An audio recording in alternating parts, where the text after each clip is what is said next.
시청자 여러분 안녕하십니까? 뉴스앤 이슈 시작합니다. 먼저 오늘의 주요 뉴스부터 보시겠습니다.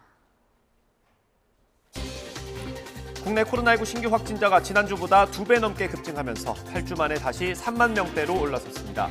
방역당국은 코로나19 위험도를 중간으로 한 단계 상향 조정하고 내일 재유행 대비 방역 대책과 확진자 격리 의무 해제 여부를 발표합니다. 여야 원내대표가 김진표 국회의장 취임 이후 처음으로 만나 원구성 협상 담판 시도에 나섰습니다. 상임위 배분 문제를 놓고 평행선을 달려온 여야가 이견을 좁힐 수 있을지 주목됩니다. 윤석열 대통령이 코로나19 방역을 이유로 잠정 중단한 지 하루 만에 출근길 약식 회견을 재개했습니다. 윤 대통령은 중요한 건 서민들의 민생 경제라며 타격을 받지 않도록 해야 한다고 강조했습니다. 한국은행이 내일 금융통화위원회를 열고 기준금리 추가 인상 여부를 결정합니다. 고물가 상황 속에 사상 처음으로 한 번에 기준금리를 0.5%포인트 올리는 이른바 빅스텝을 단행할지 관심이 쏠립니다. YTN이 단독 보도한 LH 임대아파트 재도장 사업을 불법 수주한 업체가 과거에도 부실 시공으로 유죄 확정 판결을 받은 걸로 확인됐습니다. 업체 선정 과정에 의구심이 일고 있는 가운데 LH는 뒤늦게 전수조사에 나섰습니다. 일본 참의원 선거에서 압승한 기시다 총리가 헌법에 자위대 명기 등을 포함한 개헌을 가능한 빨리 추진하겠다고 밝혔습니다. 선거 유세 도중 총격으로 사망한 아베 전 총리의 장례식은 오늘 낮 가족장으로 치러집니다.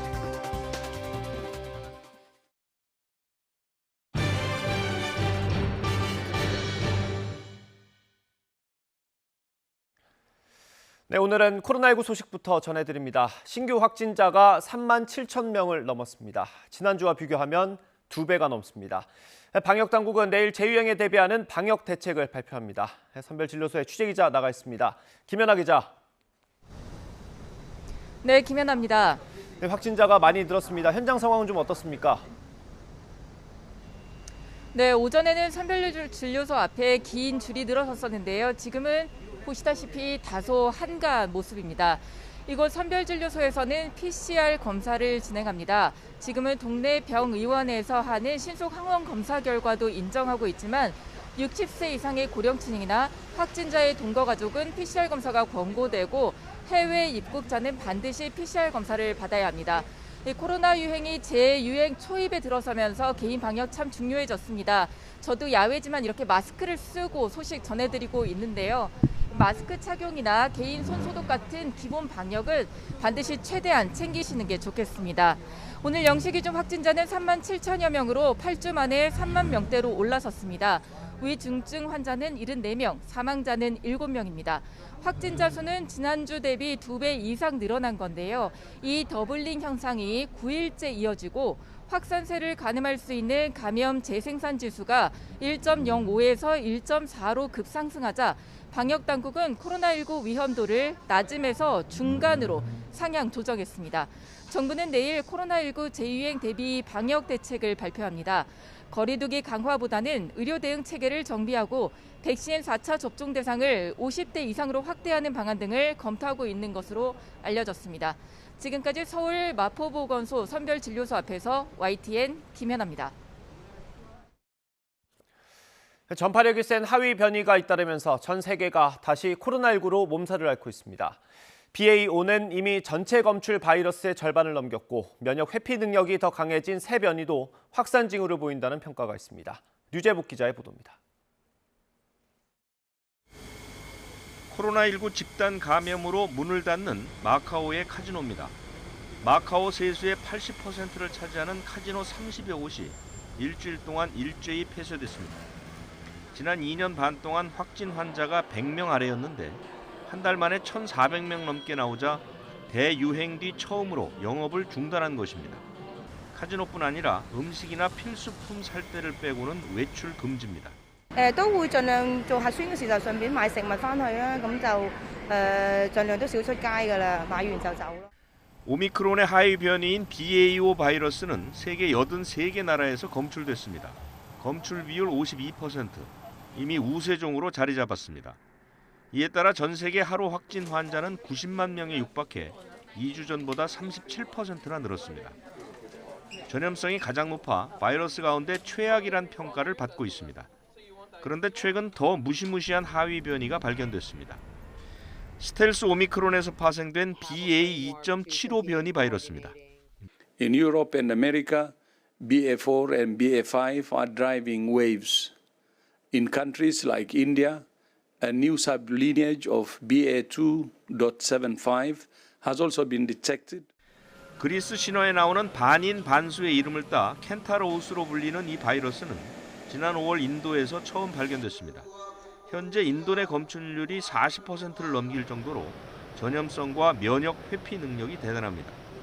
2달도 안 돼 세계 11개 나라에서 70명 이상이 확진돼 확산 초기 징후를 보이는 것으로 평가됩니다.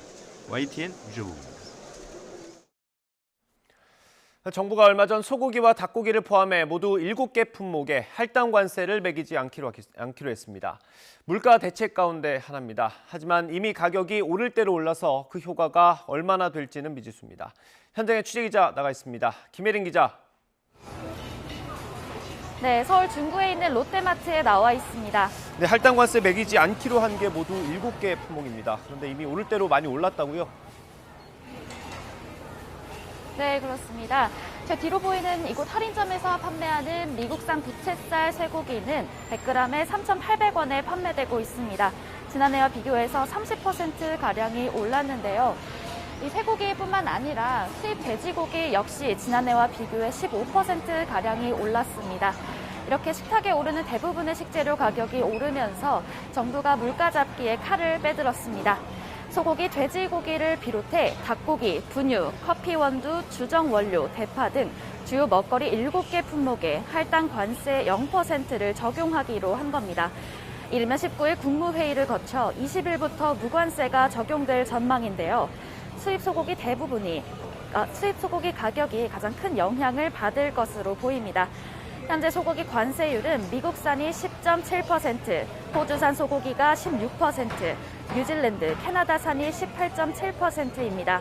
여기에 할당 관세 0%를 적용하겠다는 건데 유통비용을 고려하면 5에서 8% 정도 소매 가격 인하 효과를 거둘 수 있다는 게 정부 분석입니다. 앞서 돼지고기는 물량 대부분에 이미 0%가 적용됐는데요. 이곳을 비롯해 할인점 대부분이 수입 돼지고기 할인 행사를 기획했고 물량이 조기에 소진되면서 삼겹살 할당 물량을 1만 톤에서 3만 톤으로 늘리는 방안이 이번 대책에 포함됐습니다. 하지만 달러 환율과 국제 축산 물가가 올라 할당 관세 0%가 적용되더라도 극적인 원가 인하 효과를 보기는 어렵다는 게 할인점 관계자들의 설명입니다. 게다가 닭고기의 경우 대형 할인점에서는 국내산만 취급하는 경우가 많고 미국산 커피나 유럽산 분유는 기존에도 무관세로 수입되는 물량이 대부분이라 소비자들이 이번 물가 대책을 체감할 수 있을지는 미지수입니다. 반면 축산단체들은 정부 무관세 조치를 두고 강력히 반발하고 있습니다. 사료가 폭등으로 부담이 커진 농가를 사지로 몰아넣고 있다고 비난했는데요. 국민 먹거리의 수입 의존도를 높여 식량 안보를 위협하고 있다며 정부를 강하게 비판하기도 했습니다. 지금까지 서울 중구에 있는 롯데마트에서 YTN 김혜린입니다. 네, 한국은행이 내일 기준금리를 결정합니다. 사상 최초로 한꺼번에 0.5%포인트를 높이는 이른바 빅스텝을 단행할지에 관심이 쏠립니다. 박병환 기자입니다. 지난달 소비자 물가는 1년 전보다 6%나 급등했습니다. 소비자 물가 상승률이 6%대를 기록한 건 외환 위기 당시였던 지난 1998년 이후 거의 24년 만이었습니다. 지금 같은 흐름이 이어진다면 하반기에는 7 내지 8%대 물가 상승률도 배제할 수 없습니다. 물가를 관리하는 주무기관인 한국은행의 결정이 주목받는 이유입니다. 한은의 입장에서도 올릴 수밖에 없고요. 올리더라도 그 폭은 0.5% 이제 소위 말하는 빅스텝을 갈 수밖에 없다는 게 이제 시장의 생각이죠. 미국 연방준비제도의 급격한 금리 인상에 따른 한미 금리차 역전 가능성도 사상 첫 빅스텝 가능성을 높이는 요인입니다. 변수는 경제 상황입니다. 자칫 기준금리를 빠르게 높였다간 코로나19 이후 가까스로 회복세가 기대되는 경기에 찬물을 끼얹을 수 있기 때문입니다. 이창용 한은 총재 역시 지난달 21일 빅스텝 가능성에 대해 물가 하나만 보고 결정하긴 어렵고 경제 상황과 환율, 가계이자 부담 등을 종합적으로 고려해야 한다고 밝혔습니다.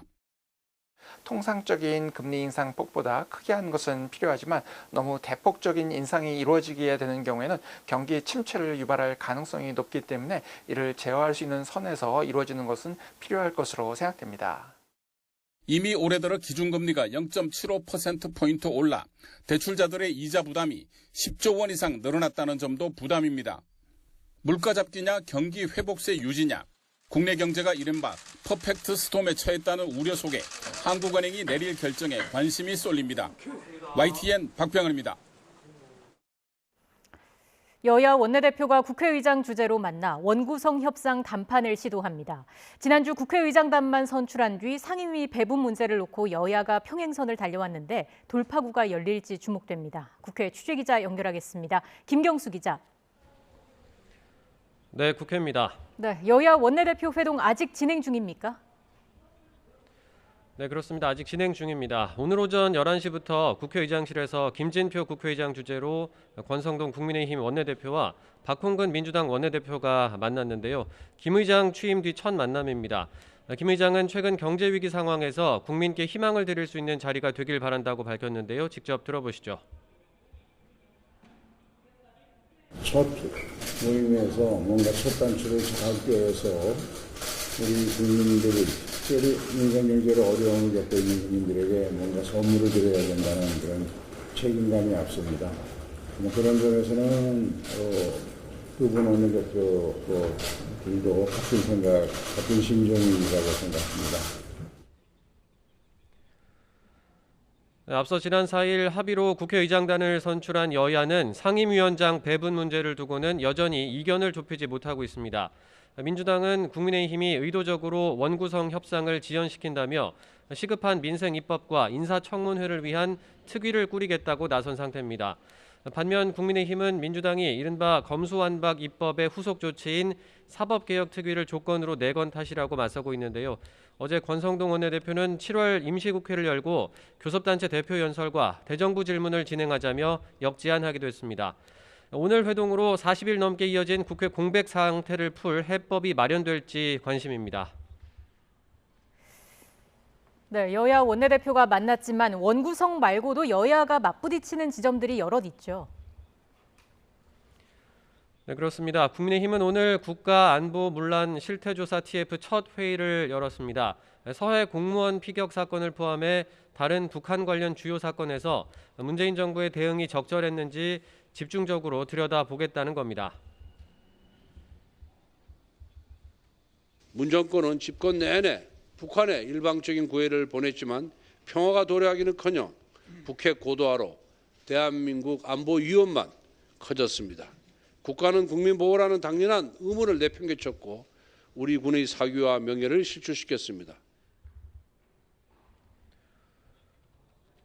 이에 맞서 민주당도 서해 공무원 피격 사건 TF를 꾸리고 대응을 해왔는데요. 원래 오늘 오전 해경과 국방부가 고 이대준 씨의 월북 판단을 번복한 배경에 정부의 개입이 의심되고 사건 관련 기밀 정보 역시 삭제되지 않았다는 내용 등 최종 조사 결과를 발표할 예정이었는데요. 하지만 고 이대준 씨의 어머니가 돌아가신 상황에 상중 기자회견은 적절치 않다며 연기했습니다. 민주당은 연일 경제 위기 대응과 인사 문제 등 윤석열 정부 실정 부각에도 나서고 있습니다. 오늘 아침 라디오 방송에 나온 우상호 비대위원장은 민생이 어려운 상황에서 윤석열 대통령의 위기 대응 능력이 아마추어 같다며 날을 세웠습니다. 이분이 정치를 한 번도 안 해보시고 검찰총장 출신에서 바로 대통령이 되셨는데 아마추어리즘을 매우 제가 우려했단 말이에요. 그게 좀 계속 드러나고 있는 것 같습니다.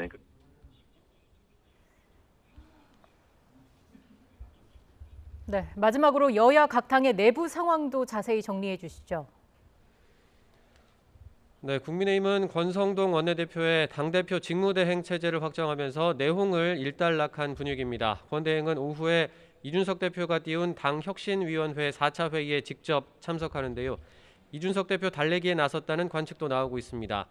이런 가운데 차기 당권 주자 중 한 명인 안철수 의원은 오늘 국민의힘 입당 이후 처음으로 토론회를 열었습니다.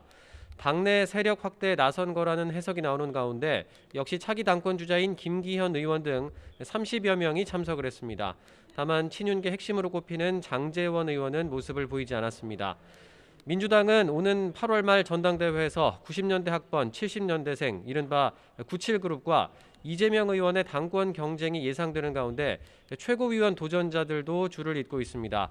오늘 청와대 대변인 출신 고민정 의원과 청와대 국민소통수석 출신 윤영찬 의원이 각각 최고위원 출마를 선언했는데요. 앞서 서영교, 장경태, 정청래, 양이원영 의원과 원외인 박영훈 전 대학생위원장 등이 도전을 선언했는데 최종 예비 후보가 10여 명에 이를 거란 전망도 나옵니다.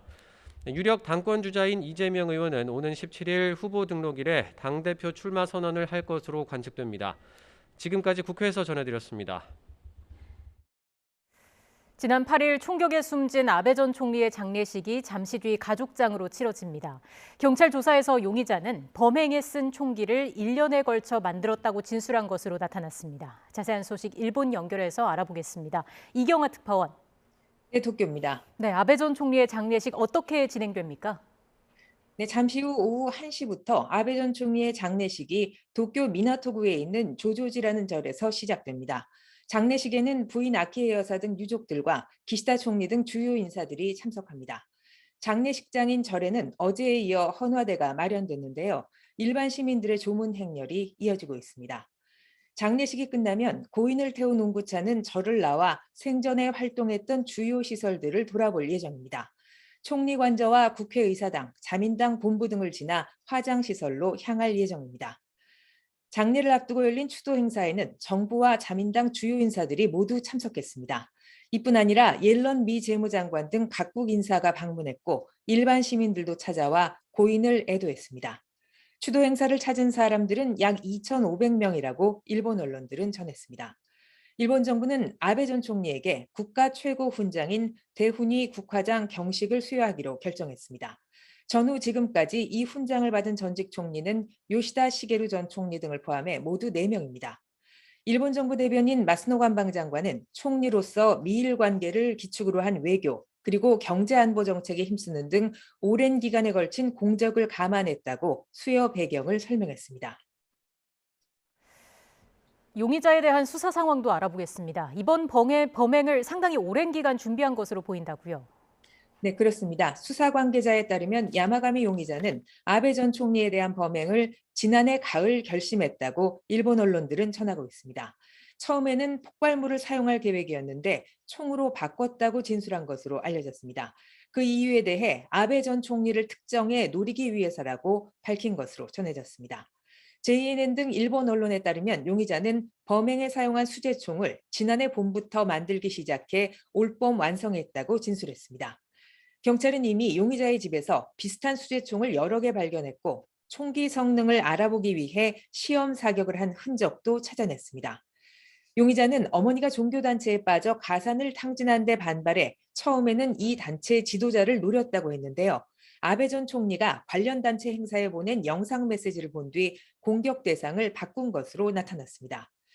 또 이 종교단체를 일본에 소개한 인물이라고 생각해 아베 전 총리의 외할아버지인 기시 노부스케 전 총리에 대해서도 원한을 갖고 있었다는 진술도 전해지고 있습니다. 일본 경찰은 용의자의 범행 준비 과정과 구체적인 행적 등 조사를 이어가고 있습니다. 일본 국가공안위원회는 사건 당일의 경비태세를 점검하기 위한 검증위원회를 설치한다고 발표했습니다. 니노유 사토시 위원장은 기자회견을 열어 사건 당일 경비에 어떤 문제점이 있었는지 철저히 살펴본 뒤 재발 방지 대책을 마련할 것이라고 밝혔습니다. 지금까지 도쿄에서 YTN 이경아입니다. 지난해 세무조사를 받고 있는 제약업체 대표와 관할 세무서장이 세무서 건물 옥상에서 샴페인을 마시며 수상한 만남을 가진 사실 YTN이 단독으로 보도해드렸습니다. 경찰이 세무조사 대상 업체들과 세무서 사이의 유착 의혹을 확인하기 위해 종로 세무서를 전격 압수수색했습니다. 취재기자 연결해서 자세히 알아보겠습니다. 황윤태 기자. 네, 사회일보입니다. 네, 경찰이 오늘 종로 세무서 압수수색에 나섰다고요? 네, 그렇습니다. 경찰청 국가수사본부는 오늘 오전 9시 반부터 서울 낙원동 종로세무서를 압수수색하고 있습니다. 압수수색은 2시간 넘게 이어지고 있는데요. 경찰은 세무서장실에서 집중적으로 압수물을 챙기고 있는 것으로 파악됐습니다. 경찰은 전직 종로세무서장 2명이 퇴직을 앞두고 여러 업체와 고문 계약을 체결한 혐의를 집중적으로 들여다보고 있습니다. 경찰은 업체와 전직 세무서장들 간의 계약 내용이 공문 형태로 이뤄진 것을 파악해 최근 관련 증거를 확보한 것으로도 알려졌습니다. 경찰은 이들이 고문 계약을 체결한 업체 10여 곳도 이미 압수수색한 상태입니다. 경찰은 퇴직 이후에 세무사 신분으로 업체들과 고문 계약을 체결하는 건 문제없지만 현직 세무서장 신분으로 미리 계약을 체결하고 금품을 약속받는 건 위법이라고 보고 있습니다. 전직 세무서장들이 체결한 고문 계약은 세무업계에서는 관행으로 통한다는 게 경찰의 설명입니다. 많게는 50여 업체에서 1년 단위로 고문을 받는데 최대 200만 원까지 매달 지급한다는 겁니다. 앞서 지난해 5월 18일 종로세무서 옥상에서는 당시 세무서장 김모 씨와 최납 징색과장이 세무조사를 받고 있던 보령제약 안모 대표와 테이블에 샴페인을 놓고 대화를 나눈 사실이 YTN 취재 결과 확인됐습니다. 당시 종로세무서 측은 지역 납세자 여론을 수렴하기 위한 민관협의체 세정협의회가 진행 중이었다고 해명했는데요. YTN 보도 이후 국수부는 즉각 수사에 돌입해 지난 4월 전직 종로세무서장 60살 A씨와 59살 B씨를 청탁금지법 위반 혐의로 입건했습니다. 이후 수사 과정에서 전임자도 비슷한 계약을 체결했다는 진술을 확보해 전직 종로세무서장 1명을 추가 입건한 것으로 파악됐습니다. 경찰은 이번 압수수색을 통해 확보한 물증을 토대로 전직 세무서장들과 관련 업체들의 구체적인 혐의를 입증한 뒤 조만간 송치할 계획입니다. 지금까지 사회 일부에서 전해드렸습니다.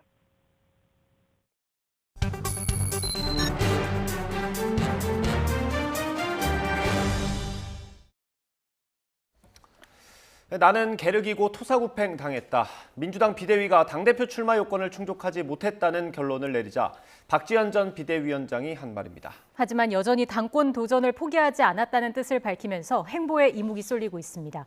직접 이야기 나눠보겠습니다. 박지현 전 위원장 스튜디오에 모셨습니다. 어서 오십시오. 어서 오십시오. 안녕하세요. 예. 먼저 얼마 전에 당원이 자택까지 찾아왔었다는 기사를 접했습니다. 지금은 네. 어떤 상태입니까? 선거 유세할 때도 이제 적지 않은 충돌이 있었는데요. 이렇게 집 주소까지 알아내서 찾아오신 걸 보고 사실 많이 놀랐습니다. 네. 그래서 좀 이사를 해야 될 것 같아서 집을 알아보고 있는 중입니다. 그렇군요. 이제 닷새 뒤면 전당대회 후보 등록이 시작이 되는데 예정대로 등록을 하시는 건가요?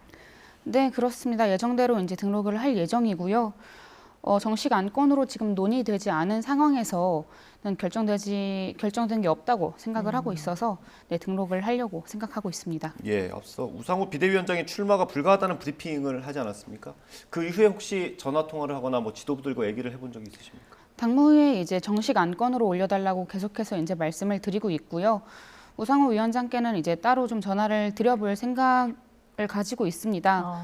네, 올해 4월 이제 당대표 이제 중앙위원회에서 인준할 때 ARS 투표를 이제 해가지고 이미 피선거권을 가진 게 아니냐 이렇게 제가 말씀을 드렸고 이것에 대해서 판단을 해달라고 말씀을 드렸고요. 또 이제 많은 정치인들이 당무위원회에서 달리 정할 수 있다라는 조항을 가지고 이 안에 들어왔는데 그 조항이 이제 저에게는 왜 안 되는 것이냐에 대한 이유를 밝혀달라고 말씀을 드린 것이죠. 그 이후에 직접 소통이 있었던 겁니까? 그러면 우상호 비대위원장과? 직접적인 소통은 없었습니다. 이제 연락을 할 예정인 거고요. 네, 그렇습니다. 당에서 이미 입장을 밝혔는데 후보 등록을 한다는 게 너무 좀 무리하는 거 아니냐 이렇게 생각하는 분들도 계실 것 같아요. 당이나 본인에게 좀 부담은 없습니까? 저는 이 자체가 기득권에 굴복하는 것이라고 생각을 해서 계속 이제 도전을 하려는 것이고요. 네. 이것이 꼭 제 그런 욕심을 위해서가 아니라 앞으로의 청년 정치를 위해서 하는 일이라고 생각을 하고 있기 때문에 네, 계속 가보려고 합니다. 예. 어떻게 보면 이제 단일화 제의일 수도 있는데 혹시 다른 후보들로부터 힘을 합치자, 뭐 같이 함께 해보자 이런 제의를 받으신 적이 있습니까? 제가 아직 이 출마 의사를 굽히지 않아서 단일화를 하자고 직접적으로 요청을 하신 분은 안 계시고요. 네. 근데 이제 전화로 이제 격려를 해주시면서 만나자고 하신 분은 계십니다.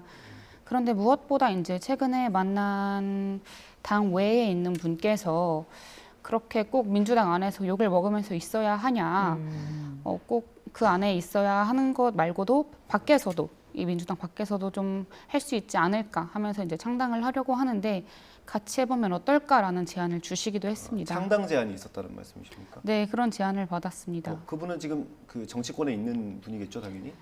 네, 그렇습니다. 뭐 네. 우리가 이름을 대면 알만한 분입니까? 이름을 여쭤봐도 될까요? 네, 거기까지만 말씀드리겠습니다. 네, 말을 좀 아끼시는군요. 결국엔 출마하지 못할 경우에는 특정 후보를 지지할 마음은 있으신가요? 뭐 결국에 출마를 하지 못하게 된다면 앞으로 이제 지금 출마 선언을 하신 분들 그런 공약이나 앞으로 이제 얘기하시는 걸 봐서 결정을 하지 않을까 싶습니다. 아마 그러면 앞서 말씀하신 거랑 좀 합쳐보면 만약에 출마를 하지 못하게 될 경우에는 당에 있느냐 나가느냐 그 기로에 서게 되는 겁니까? 앞으로 출마를 하지 못하게 된다고 할지라도 민주당에 들어온 이상 민주당에 계속 있으려고 합니다. 그러면 창당은 거절을 하시는 걸로? 네, 일단 거절을 한 상태입니다. 아, 그렇습니까? 네. 예. 뭐 하지만 생각은 언제든 바뀔 수도 있다라고 볼 수 있을까요? 어쨌든 제가 민주당의 비대위원장으로서 일을 했었고 민주당 사람이니까 네, 뭐 민주당에 변화해야 할 점들은 많지만 고쳤어야 되지 않을까요? 네, 그 사실 지방선거 패배 책임이 있어서 물러난 인사가 전당대회에 나오는 게 적절하지 않다 이런 비판들이 많은 게 사실입니다. 지난 지방선거에 나오는 인사들 가운데도 그런 비판을 받으면서 나왔던 분들도 있고요. 그때 외쳤던 게 이제 책임을 지겠다. 네. 이게 책임 정치다라고 말했던 건데 하지만 유권자들의 생각은 이제 정치인들과는 좀 다르지 않았습니까? 네, 물론 저도 책임이 있습니다. 가장 큰 책임이라고 한다면 아무래도 이재명 의원을 인천 계양에 좀 공천을 한 것이 가장 큰 책임이지 않을까 싶은데요. 예. 당시 대선 후보였던 분을 이제 차마 말릴 수 없었던 것, 그것이 아직까지도 조금 많이 아쉬움이 남고 후회가 되는 부분이기도 합니다. 근데 그렇지만 이제 출마를 허용한 지금까지 나와 있는 분들도 다 그 책임의 소지를 피해갈 수 없을 것이라고 생각을 하고요.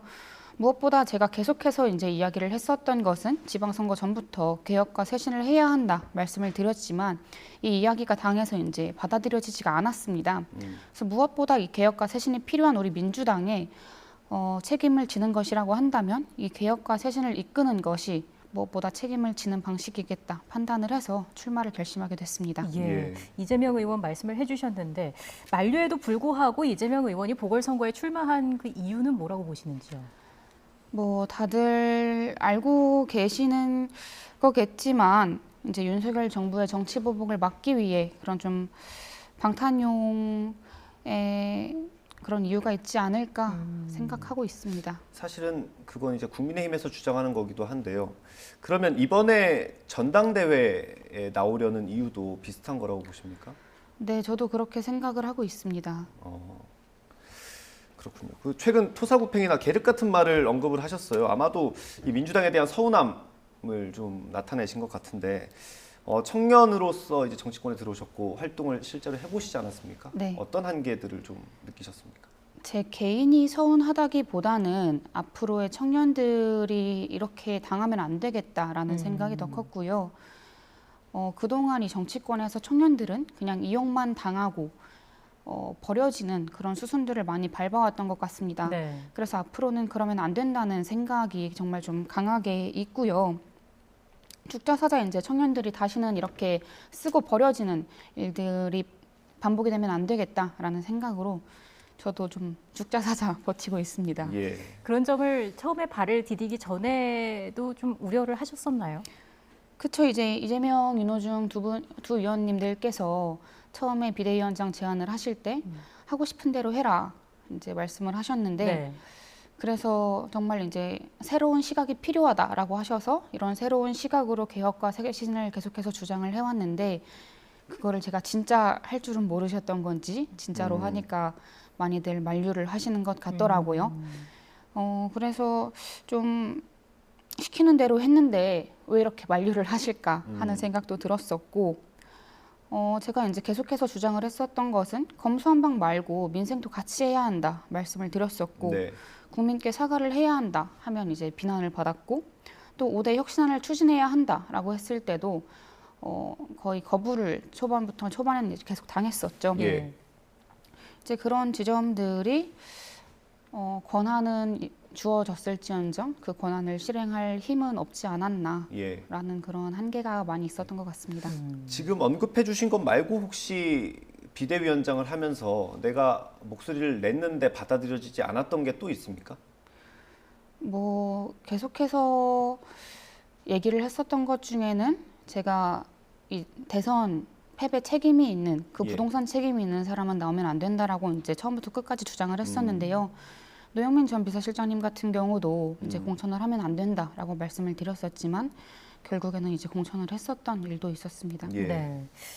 이 질문도 아마 많이 받으셨을 거라 생각이 듭니다. 최근에 그 청년 정치인 이준석 대표와 비슷한 것 같다거나 이준석 대표를 닮아가는 것 같다 이런 이야기가 좀 나오고 있는데 아무래도 좀 당내에 적을 너무 많이 만든다 이런 지적이거든요. 이 부분은 어떻게 좀 듣고 계세요? 뭐 이준석 대표랑 비교를 당하는 게 이렇게 썩 기분이 좋지는 않고요. 뭐 이준석 대표가 나이는 청년이지만 기성 정치인들과 뭐가 다른지 사실 저는 잘 모르겠는 지점이 있거든요. 이렇게 타협과 협치의 정치가 아니라 계속해서 이제 갈라치기 정치를 하고 누군가를 굉장히 이제 혐오하게 하는 그런 발언들을 이제 서슴지 않고 하고 하는 그런 모습들이 저와는 닮아있지 않다라고 생각을 하고요. 네. 굉장히 적을 많이 만든다고들 이야기를 하시는데 사실 혁신을 하기 위해서는 이 기득권의 혁신이라는 건 곧 기득권을 깨는 것이라고 저는 생각을 하거든요. 예. 근데 이 기득권을 깨는 데 있어서 적을 어떻게 안 만들 수 있나라고 이렇게 좀 되묻고 싶습니다. 예. 그 많은 청년 정치인들이 이번 지방선거에서도 좀 조명을 받았습니다. 시의원에 출마하는 분들도 꽤 많았고요. 꼭 대표여야 했는지 이런 의문이 있으실 것 같아요.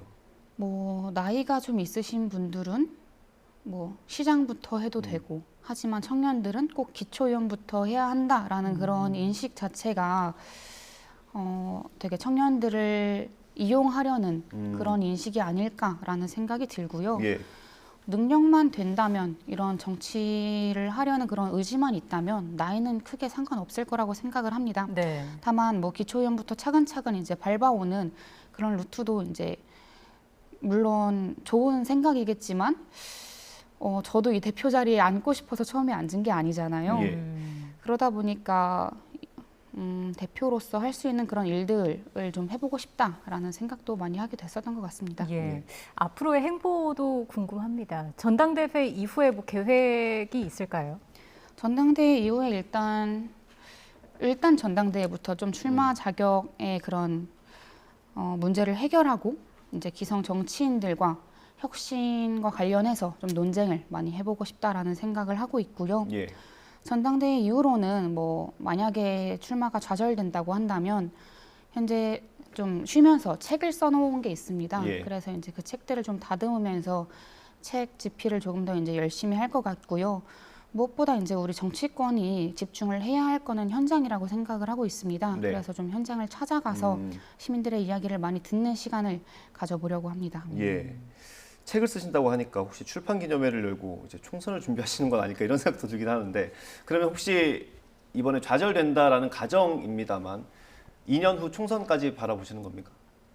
뭐 너무 어려운 일이겠지만 결국에 정치를 하려면 국회에 들어가야 된다라고들 이제 주변에서 많이 말씀을 네. 해주시더라고요.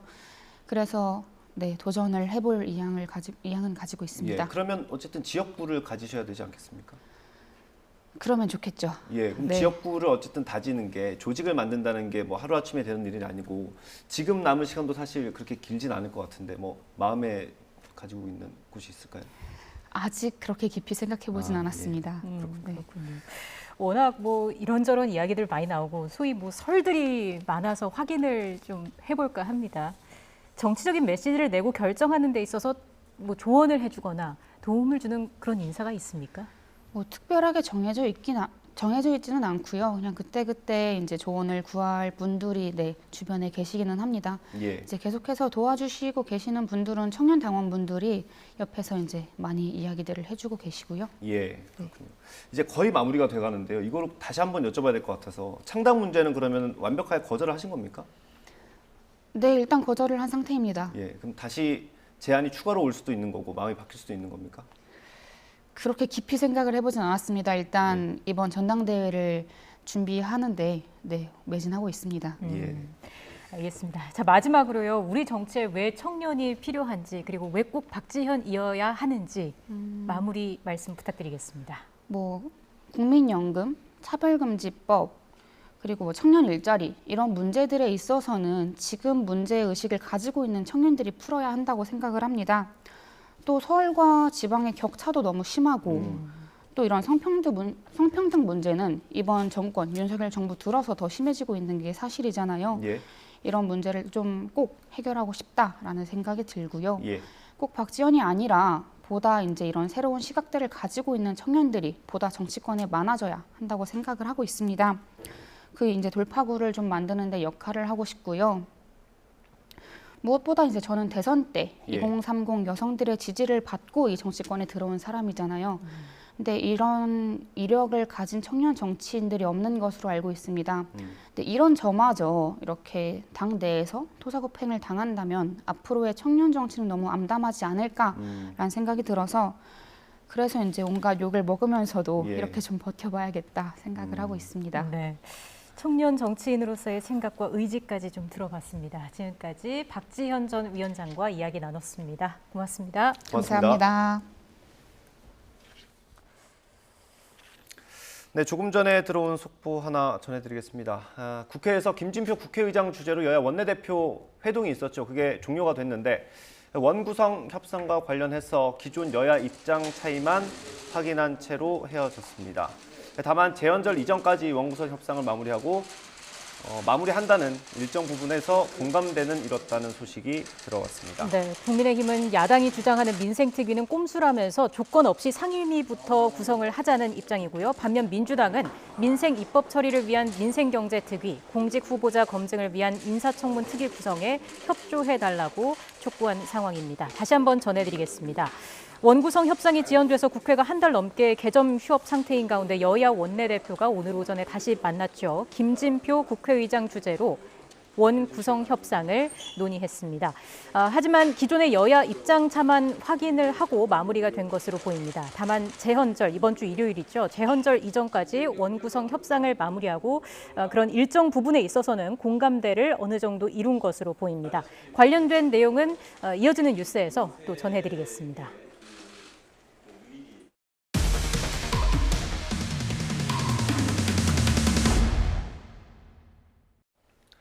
LH 임대아파트 주차장이 부실 시공됐다는 소식 앞서 전해드렸습니다. 저희 추가 취재 결과 이 시공업체 대표는 서울 시내 도로 차선에 부실 도색에 관여한 혐의로 유죄 판결을 받았던 걸로 확인됐습니다. LH는 뒤늦게 제도장 공사 전수조사에 착수했습니다. 이준엽 기자의 단독 보도입니다.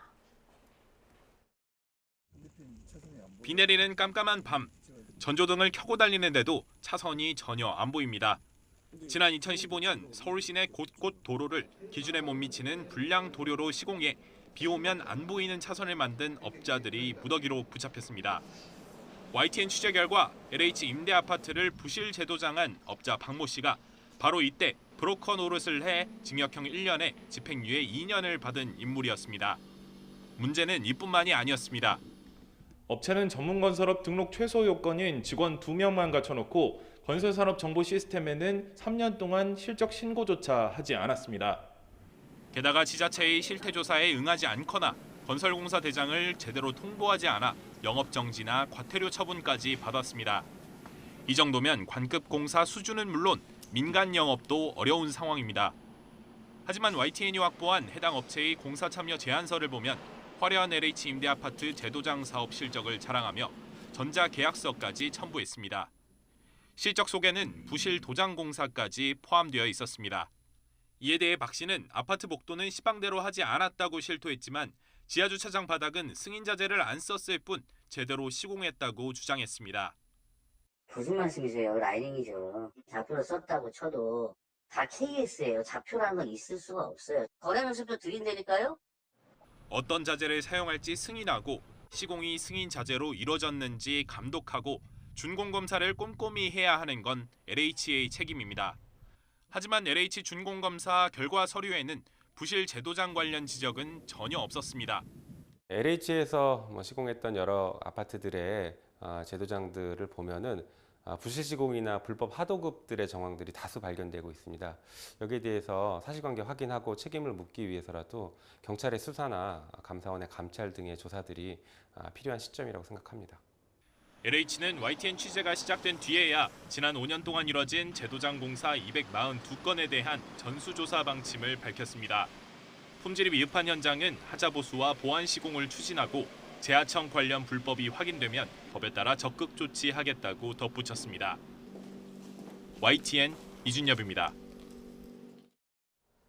연일 푹푹 찌는 무더위가 이어지고 있습니다. 오늘 서울의 한낮 기온은 31도로 어제보다 더 덥겠고요. 습도가 높은 탓에 체감하는 더위도 심하겠습니다. 계속되는 무더위에 온열 질환이 우려되니까요. 시원한 옷차림과 함께 수분 섭취도 충분히 해주시기 바랍니다.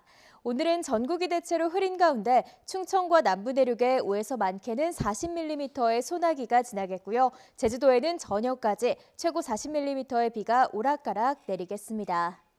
오늘도 낮 동안 체감온도가 33도 안팎까지 오르면서 무척 후텁지근하겠습니다.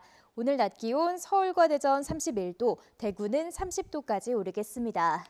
내일 새벽부터 모레 오전 사이에는 다시 전국에 장맛비가 내리겠습니다. 경기 북부에는 150mm 이상, 영서 중북부에도 최고 120mm 이상의 호우가 쏟아질 것으로 보이니까요. 비 피해가 발생하지 않도록 대비 철저히 해주시기 바랍니다. 지금까지 날씨 정보였습니다.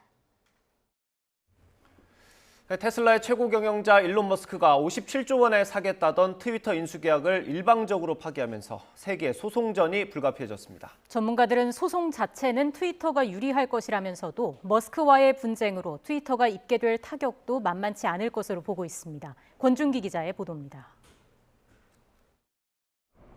일론 머스크는 트위터 인수 계약을 파기하는 이유로 가짜 계정이 너무 많다는 점을 들었습니다.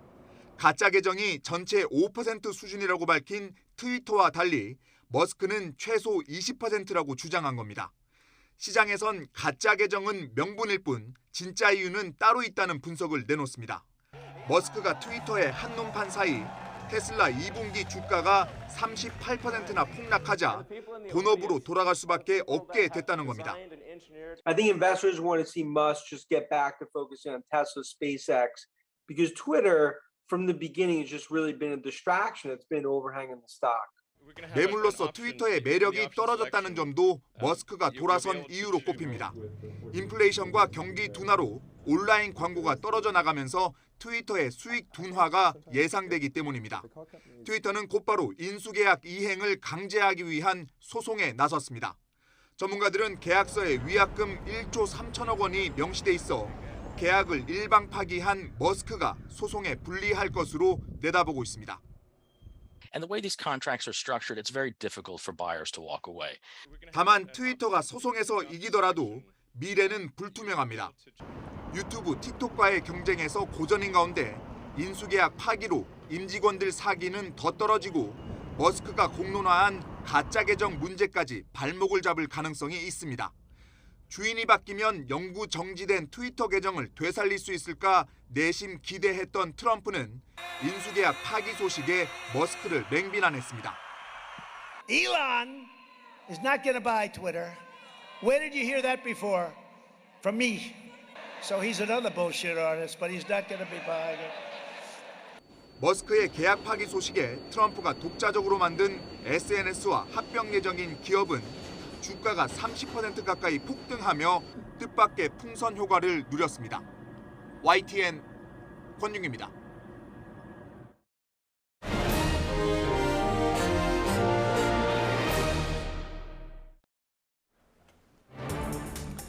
데드크로스가 나오기 무섭게 40%도 무너졌습니다. 새 정부가 출범한 지 불과 2달 만입니다. 숫자 자체도 그렇지만 떨어지는 속도가 너무 빠릅니다. 여당 내 혼란만으로는 설명되지 않는 것도 이런 이유 때문입니다. 그중에 하나가 대통령의 인사 기조와 시스템인데 잡음이 끊이질 않고 있습니다. 출근길 약식 회견도 무관하지 않습니다. 논란이 됐던 것처럼 형식보다 내용이 그렇습니다. 이런 와중에 대통령실이 이 회견을 잠정 중단하겠다고 밝혔습니다. 코로나19 확산이 그 이유였습니다. 여러 해석과 뒷말을 낳았는데 중단 하루 만에 재개됐습니다. 오늘의 전국대담, 하루 만에 원거리로 돌아온 윤석열 대통령의 약식 회견 보고 시작하겠습니다. 이 정도로 도어 스태핑 하시는 건 좀 어떠세요? 뭐 물어볼 거 있으면 물어봐요, 그럼. 한개만 하고 들어갔다고. 되고 있는데 방역 크게. 코로나 대응하고 있는데 방역을 좀 어떻게 하실 계획이신지. 아, 내가 어제요 질병 총장하고 국가 감염병 대응위원회 위원장님하고 또 복지부 차관 이런 분들 어제 여기 와서 회의를 했는데 내일 아마 총리 주재로 중대본 회의가 열릴 겁니다. 거기서 뭐 기본적인 방침을 내일 발표할 겁니다. 제일 중요한 거는 서민들의 그 인생이 경제 위기로 좀 타격을 받지 않도록 해야 되는 거니까. 오늘 너무 많이 듣는데? 그래, 여러분들 다 조심하세요. 어? 괜찮으면 이거 앞에다가 나중에. 내일도 하실 거예요? 뭐 이거야 하나 안 되겠어. 여러분들도 괜찮아요. 요 앞에다가 며칠 있다가 칩시다. 그래요. 자, 다들.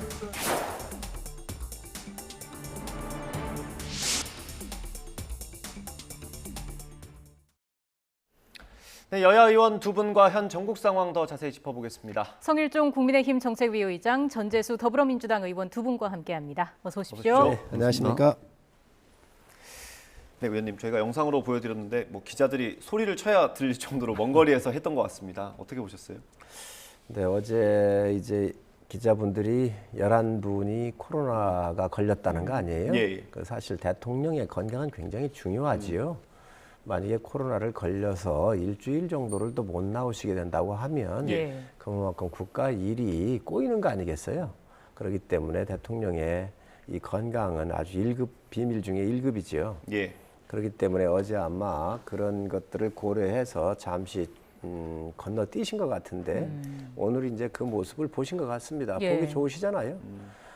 지금 도어 스태핑에 대해서 공격도 많이 하고 여러 가지 부작용도 있고 일정 부분 또 나오고도 있는 게 사실인데 국민과의 소통하는 새로운 모델을 지금 제시하신 거란 말이죠.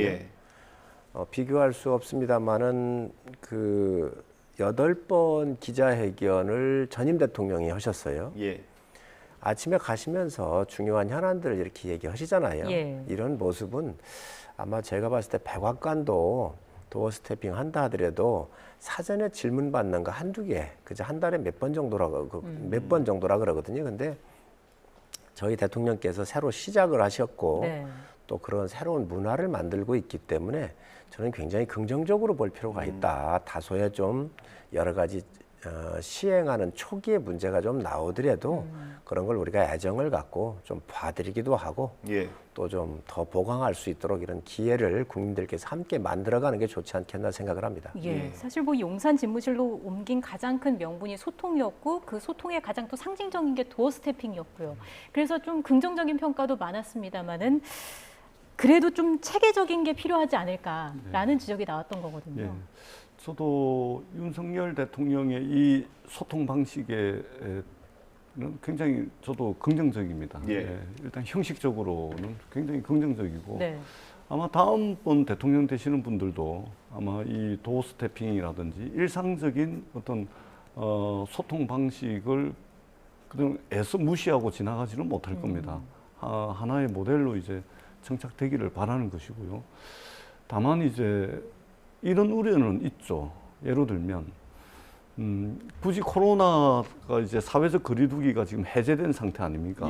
대통령실의 기자분들이 코로나에 11명 정도 확진이 됐기 때문에 그럼에도 불구하고 사회적 거리두기는 해제되어 있는 상태였고 그래서 전반적인 상황을 고려를 해가지고 기자 2~3명을 미리 정해서 기자 2~3분으로 해가지고 풀 기자단을 운영해가지고 질의응답을 받는 것으로 이미 지난 주말에 확정을 했다가 느닷없이 어제 이제 이것을 취소한 거 아닙니까? 그리고 오늘 하루가 안 돼가지고 바로 또 대통령께서 도어 스태핑을 바로 해버립니다. 그러면은 대통령실이 입장을 정리를 해서 국민과 언론에게 도어 스태핑은 앞으로 당분간 하지 않겠다라고 공식적으로 발표를 했는데 아무런 또 설명 없이 또 그냥 해버립니다. 대통령실이 이렇게 예측 가능하지가 않았어야 되겠습니까? 문제가 있는 거 아니겠습니까? 예. 새로 시작한 건 좋습니다. 그러나 적어도 대통령실이라는 곳에서 공식적으로 대통령의 도어 스태핑과 관련해서 입장 정리를 하고 발표를 했습니다. 아무 설명 없이 그 다음날 아침에 엎어지는 겁니다. 이게 과연 시스템이 있는 것인지, 과연 어떤 절차와 과정을 거쳐서 도어 스태핑을 잠정 중단했다가 또 어떤 논의 과정과 프로세스를 거쳐서 이것이 느닷없이 아무 설명도 없이 또 이것이 재개되는 것인지. 예.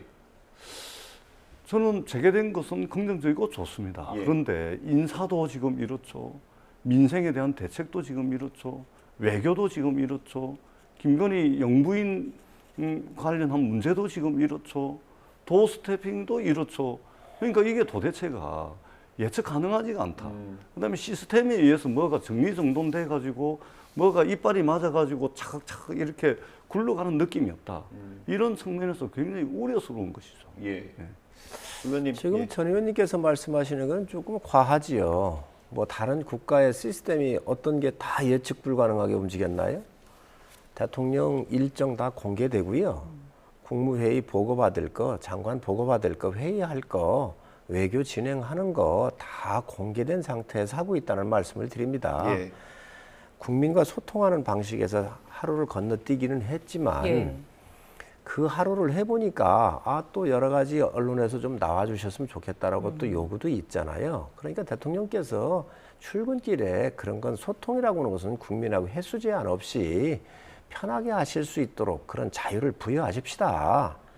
아니 기자들 출퇴근할 때 묻는 것까지 딱 짜여져 있는 각본으로 한다 그러면 재미없잖아요. 이런 부분들만큼은 대통령께서도 자유롭게 하시고 때로는 내려가다도 하시고 때로는 뭐 비공식적으로 불러서 만나실 수 있는 이런 자유를 드려야지 모든 것이 국가의 최고 지도자이기 때문에 다 짜여져 있는 것대로만 갈 수는 없는 거예요. 그러나 네.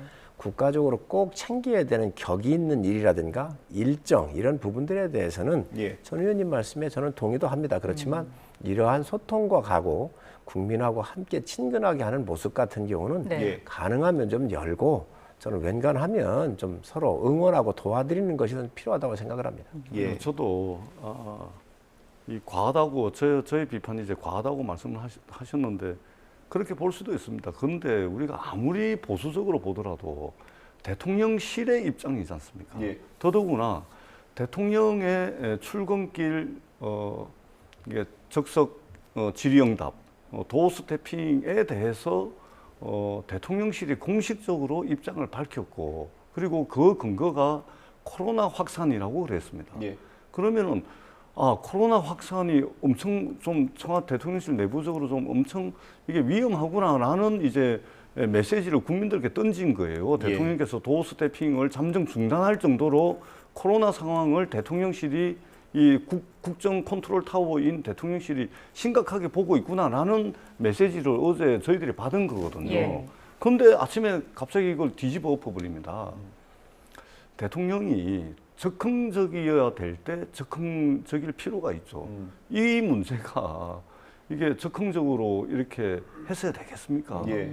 이래가지고 만약에 이 문제였으니까 망정이지. 예를 들면 외교와 관련된 문제라든지 또는 안보와 관련된 문제라든지 또는 중대한 국익이나 국민들의 생명과 안전과 관련된 문제면 이렇게 하루아침에 대통령실의 공식 입장이 완전히 그냥 뒤집어 엎어지는 이런 상황이 되면은 어떻게 이게 국민들이 예측 가능하고 국민들이 대통령실 입장을 믿고 따르고 하겠습니까? 예. 그러니까 이런 아주 세심한 신경을 써야 되는데 대통령께서 너무 적극적이세요.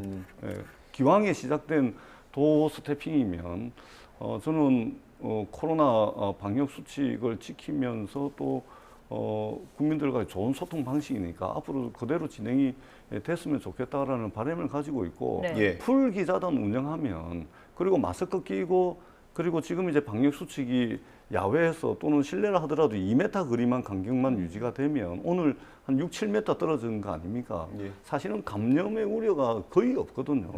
그러면 굳이 도어 스태핑을 잠정 중단한다 이렇게 발표 안 해도 될 거를 도대체 무슨 근거로 그렇게 했다가 또 아무 설명도 없이 또 이렇게 그냥 하는지 저는 참 도무지 이해하기가 좀 어렵다. 예. 이 말씀을 드립니다. 뭐 쉽게 이해하실 수 있는데 이해를 안 하려고 그러지 야당이니까.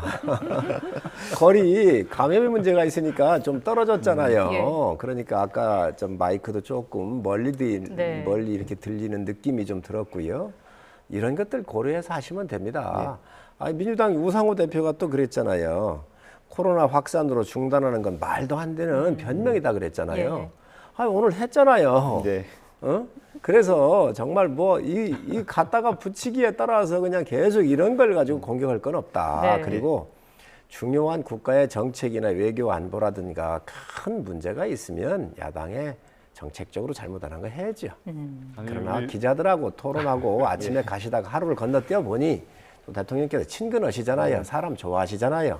또 국민들한테 편안하신지 묻고 할 때 대답하셔야 되는 게 국가 지도자잖아요. 그러니까 조금 멀리 떨어져 있으셨지만 그래도 대답하고 가는 모습 저 같으면 박수 칠 것 같은데 우리 그냥 이리 비판하고 저리 비판하니까 이거 참 대통령 하기가 어렵습니다. 이거. 우리 성일종 정책위원장님 뭐 좋습니다. 예, 좋은데 어제 오늘 코로나 뭐 이게 코로나 뭐 발병 이게 뭐 크게 뭐 획기적으로 변화된 게 있습니까? 예. 그렇지 않잖아요. 뭐 좋습니다. 예. 네, 저희가 이 주제로 너무 많은 이야기를 나눈 것 같아서요. 좀 다른 이야기를 해볼게요. 뭐 연결이 되는 거기도 합니다만은 지지율 관련 얘기를 좀 해볼 텐데요. 어제가 윤석열 정부가 출범한 지 2달이 되는 날이었는데 부정평가가 60%를 넘은 지표도 있었고요. 긍정평가가 30%대에 머무르는 좀 이례적인 모습을 보이기도 했습니다. 집권 초기인데 현재 여당에서는 이 상황을 어떻게 진단을 하고 계신가요? 아무래도 이제 집권 초기니까 2개월 만에 지지율이 떨어지잖아요. 이제 국민들께서 걱정을 하시지요. 원래 전 정부 같으면 허니문 기간이라서 한 6개월까지는 야당이 여당을 공격 안 합니다. 근데 요즘 뭐 조금만 가 있으면 이거 뭐 더 스태핑 가가지고도 공격을 하니 지지율 안 떨어질 수가 있겠습니까? 거기에다가 당에 4분까지 있는데 대통령께서는 열심히 하고 계시다는 말씀 드리고요. 정말 휴일도 있고 휴일도 나와서 보고받고 계십니다. 열심히 하고 계십니다. 이제 부족한 건 당에서 4분이 일어나서 아무래도 많이 좀 실망하셨을 거고요. 그런데 저희 당이 또 어제부로 이렇게 정비가 돼서 또 새롭게 또 일을 하고 있고 그러니까 아마 또 반등의 기회가 오지 않을까 생각을 합니다.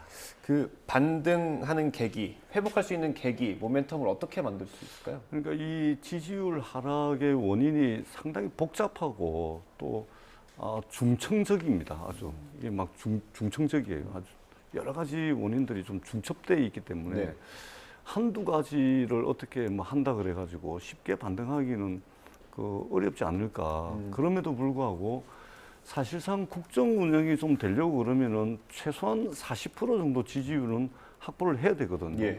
그런 차원에서 이것을 지켜보는 민주당 입장에서도 상당히 우려스럽습니다. 예를 들면 이게 누가 더 못하나, 누가 더 망가지나 이런 경쟁을 해가지고는 전부 불행해집니다. 누가 더 잘하나, 누가 더 흥하나 이런 걸로 이제 경쟁을 해야 되는데 그런 측면에서 굉장히 집권 초기에 우려스럽다라는 말씀을 드리고 일단은 저희 야당의 입장에서 몇 가지 좀 말씀을 드리자면 일단은 대통령과 영부인에 대해서는 첫 번째는 자세와 태도를 조금 좀 달리할 필요가 있겠다. 현안이든 아니면은 어떤 말씀을 하시든 뭐 이런 자세와 태도를 한 번쯤은 둘러봐야 되겠다는 것이고 두 번째는 국가 경영에 대한 능력을 시급히 보여주셔야 된다. 이것은 민생 문제에 대한 대처 능력입니다.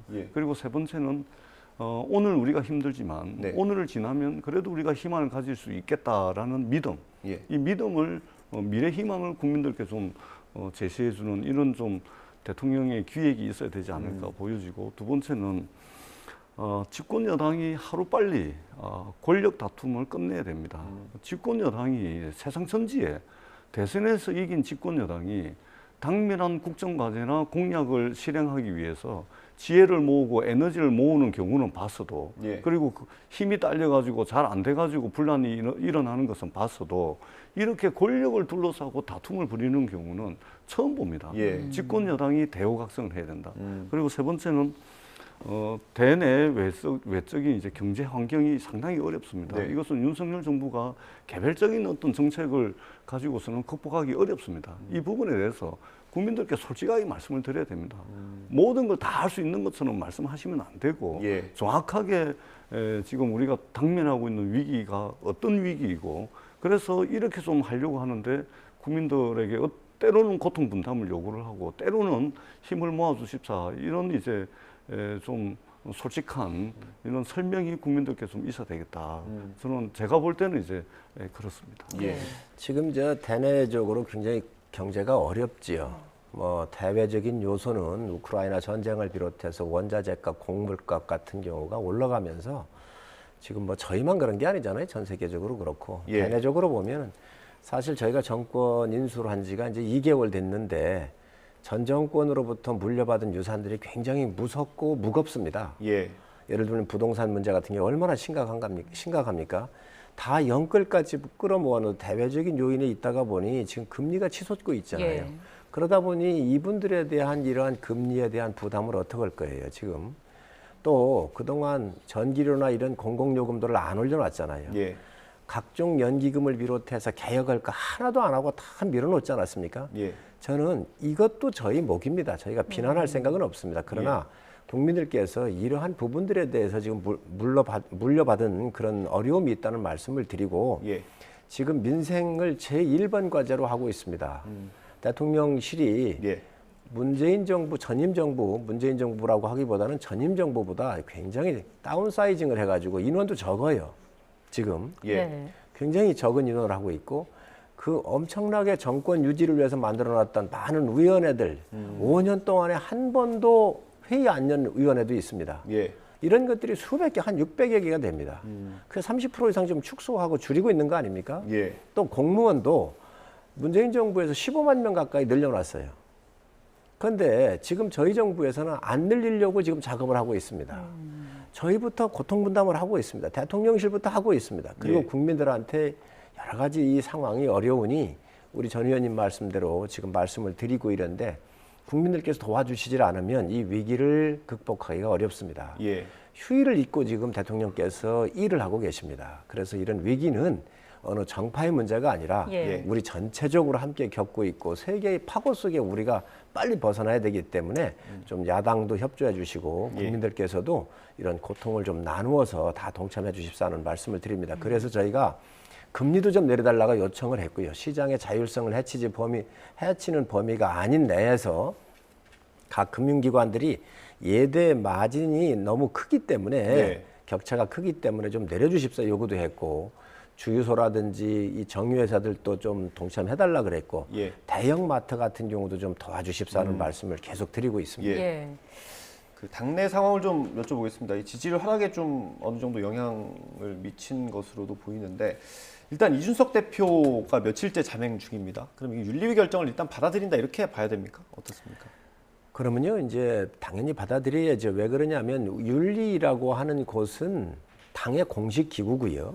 또 국가로 보면 당내 사법부예요. 국가의 사법부 같은 데가 윤리이잖아요. 이제 그런 기능을 했고 또 공식적인 기구이자 독립성을 갖고 있는 누구도 여기에 영향력을 행사할 수 없는 기구입니다. 그래서 여기에서 결정을 내렸기 때문에 이거는 뭐 받아들이고 안 받아들이고는 문제가 아니라 저는 이 대표께서 이 상황을 정확하게 알고 계실 거라고 생각을 합니다. 예, 방금 전에 저희가 자막으로도 보여드렸는데 어제 당원 동료 SNS에 그 당원을 가입을 독려하는 글을 또 올리기도 했는데 이거는 어떻게 좀 봐야 될까요?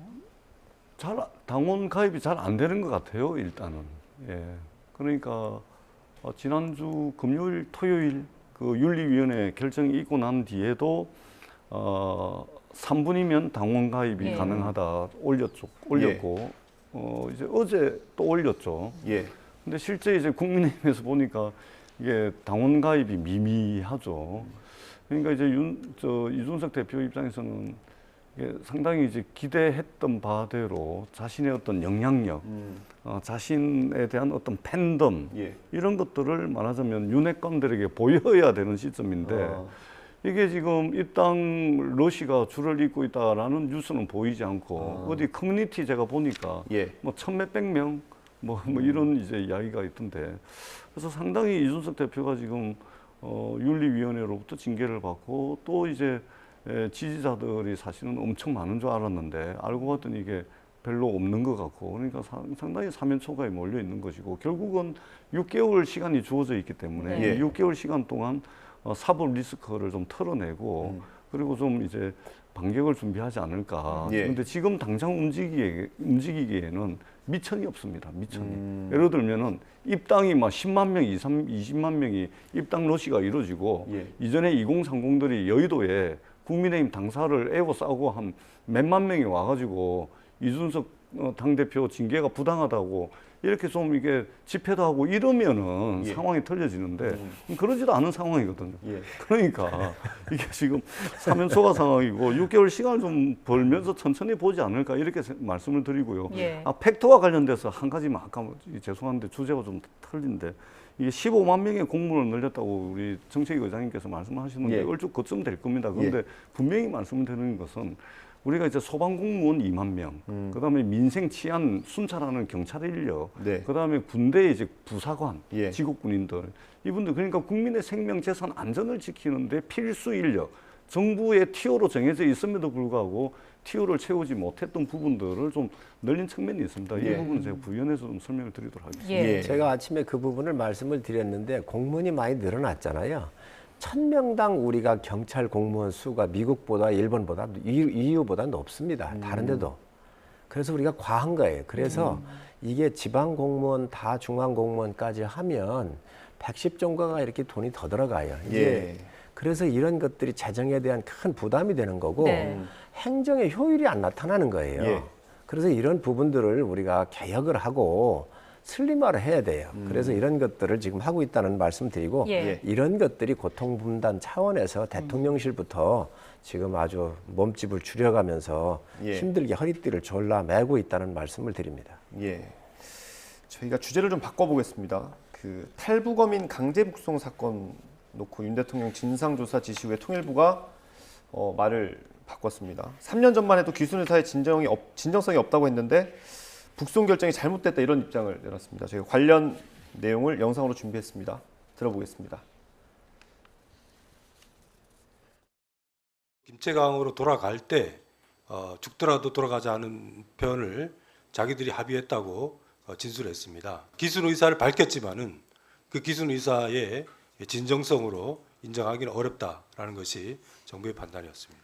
탈북 어민이 헌법상 대한민국 국민이고 북한으로 넘겼을 경우에 받게 될 여러 가지 피해를 생각한다면 탈북 어민의 북송은 분명하게 잘못된 부분이 있다는 입장을 가지고 있습니다. 먼저 나왔던 영상은 사건 당시 통일부 장관이 국회에 나와서 했던 얘기고요. 뒤에 나온 건 현재 통일부 대변인이죠. 의원님 어떻게 보셨어요? 그러니까 저는 그러니까 이게 윤석열 정부의 지지율이 떨어질 수밖에 없는 겁니다. 민생의 힘을 모아도 경제 위기의 힘을 모아도 될까 말까 한 판에 지금 무슨 변화된 팩트가 있습니까? 통일부에서 어떤 팩트가 변화가 있습니까? 무슨 서류를 없애버리고 서류를 위조했다거나 또는 없는 사실을 막 허위로 만들어 가지고 이 16명을 죽이고 저 김책 항구조 그 북한에 그거 들어갔다가 이 범인 3명 중에 1명은 거기서 잡히고 2명은 또 거기서 도망 와가지고 우리 해경이 접근을 하니까 끝까지 저항을 해가지고 결국은 안 돼가지고 해군 특수부대를 투입을 해가지고 잡고 보니까 이 사람들이 엽기적인 살인을 저지른 그것도 한두 명도 아니고 16명을 무참히 살해한 그 살인마들이거든요. 그러면 이 사람들 그럼 데려다가 대한민국 법정에 세워야 되는데 알고 봤더니 이 사람들이 무슨 귀순 의사도 북한으로 돌아가면 깜빵 가든지 죽든지 할 거 아닙니까? 우리나라 오더라도 16명을 죽인 사람이에요. 법정에 세워서 사형이죠, 이분들도. 그렇지 않습니까? 무슨 변화가 있습니까? 무슨 변화가. 근데 이걸 또 통일부가 아무런 객관적 자료라든지 이런 거 없이 또 이렇게 또 하는 겁니다. 도대체 무엇을 원하는 것이죠? 이렇게 해서 윤석열 정부가 도대체 무엇을 얻고자 하는 것이고 무엇을 추구하는 것인지 저는 도무지 알 수가 없습니다. 그러면 16명을 죽인 살인마들을 그러면 대한민국 정부가 저 북한 가면은 죽을 거 뻔히 아니까 가짜로 거짓으로 기순 의사를 밝혀가지고 그럼 받아들여가지고 그러면 우리 국민들의 세금으로 삼시세끼 다 먹여가면서 그렇게 해야 됩니까? 그러니까 말이 안 되는 짓을 지금 그 윤석열 정부가 하고 있는 겁니다. 예. 저는 윤석열 정부가 정신 차려야 된다고 생각을 합니다. 무엇을 얻고자 하는 건지 모르겠다 말씀해 주셨습니다. 성 의원님 어떤 말씀해 주실까요? 전 의원님께서 저 말씀을 하시는데 의문점을 우리가 좀 몇 개 던져봐야 한다고 생각을 해요. 조그만 목선이 맞거든요. 예. 그런데 2명이 16명을 죽일 수 있을까요? 시체는 어디 있지요? 저는 있을 수 없는 정말 이런 부분이야말로 정확한 조사가 이루어져야 되겠다. 예. 아니 어느 국민이 16명이 자기 목숨을 앗아갈 때 사투를 벌여서 무슨 일이 벌어지겠지요. 어떻게 16명을 뭐로 죽였다는 건지. 그러면 살인을 했으면 뭐 칼로 했는지 뭐로 했는지 도대체 총으로 했는지 그런 거에 대한 결과 보고서가 없습니다. 또 두 번째, 이 사람들이 와가지고 죽더라도 돌아가겠다 그랬잖아요. 그럼 죽더라도 돌아가겠다 그랬는데 왜 비밀리에 북송하다가 들켰지요? 그리고 안대를 채웠어요. 포승줄로 묶었어요. 그러면 돌아가겠다고 하는데 눈 풀어가지고 떳떳하게 가면 될 거 아닙니까? 그걸 왜 그거를 눈까지 가리면서 그렇게 할 필요가 뭐가 있죠? 그리고 북측에 가가지고 북한의 군인을 보고 이분들이 털썩 주저앉았어요. 예. 아니 그렇게 죽더라도 돌아가겠다라고는 자기 땅에 왔는데 좋아서 이게 노래를 불러야 될 텐데 어떻게 그분들이 주저앉냐는 거예요. 그래서 대한민국이라고 하는 나라는 인권이 보장되어 있고 자유가 흐르는 나라입니다. 북에서 왔지만 헌법상 우리 국민이고 이러한 살인 행위가 있었거나 이런 것들이 있다면 대한민국 국법에 의해서 충분한 시간을 갖고 조사를 하고 그것들을 국민들한테 발표한 이후에 그리고 보내도 될 거 아닙니까? 보내면 될 거 아닙니까? 그런데 어째 이분들이 가서 북한 군인을 봤을 때 주저앉는 그러한 절망적 사태를 보면서 이분들이 올바른 판단했다고 했나. 그러니 저희가 볼 때 이러한 것들에 대해서 정말로 대한민국이 올바로 쓰려고 한다면 조사를 한번 해보자는 거예요. 예. 그게 잘못됐나요 지금? 예. 이거는 대한민국의 예. 국기를 바로 세우는데 굉장히 중요한 일이라고 생각을 합니다. 예. 의원님 아까 말씀하신 것 중에 조금 착오가 있으신 것 같은데 그 2명이 남쪽으로 귀순하겠다는 의사를 밝혔던 거거든요. 아까 이제 돌아가겠다고 말씀하셨어요. 죽더라도 아까 그 통일부 장관이 죽더라도 돌아가겠다 그랬잖아요. 아까 죽더라도 돌아가겠다고 통일부 장관이 나와서 얘기를 했거든요. 제가 좀 말씀을 드리자면 그것은 이제 국정원이라든지 해군이라든지 저기 그다음에 북한의 이제 도청 감청 또 그 여러 가지 자료들을 다 보고서 일치된 사실로 3명이 16명을 연쇄적으로 살해를 한 겁니다. 그리고 그 시신을 바다에 유기를 했고 그리고 고기잡이 배인데 이 배에 갑판 위에 피가 홍건히 낭자를 하니까 그게 페인트 칠까지 합니다. 증거를 인멸하기 위해서. 그러고서 그 배를 끌고 그 고기를 팔려고 김책 항구에 들어갔다가 잡힙니다. 예. 그래서 도망 나오면서 목선을 타고 나온 것이죠. 그러니까 아니 집권 여당이면 이 정도 자료는 통일부에서 이미 다 보셨을 겁니다. 확인을 해보세요.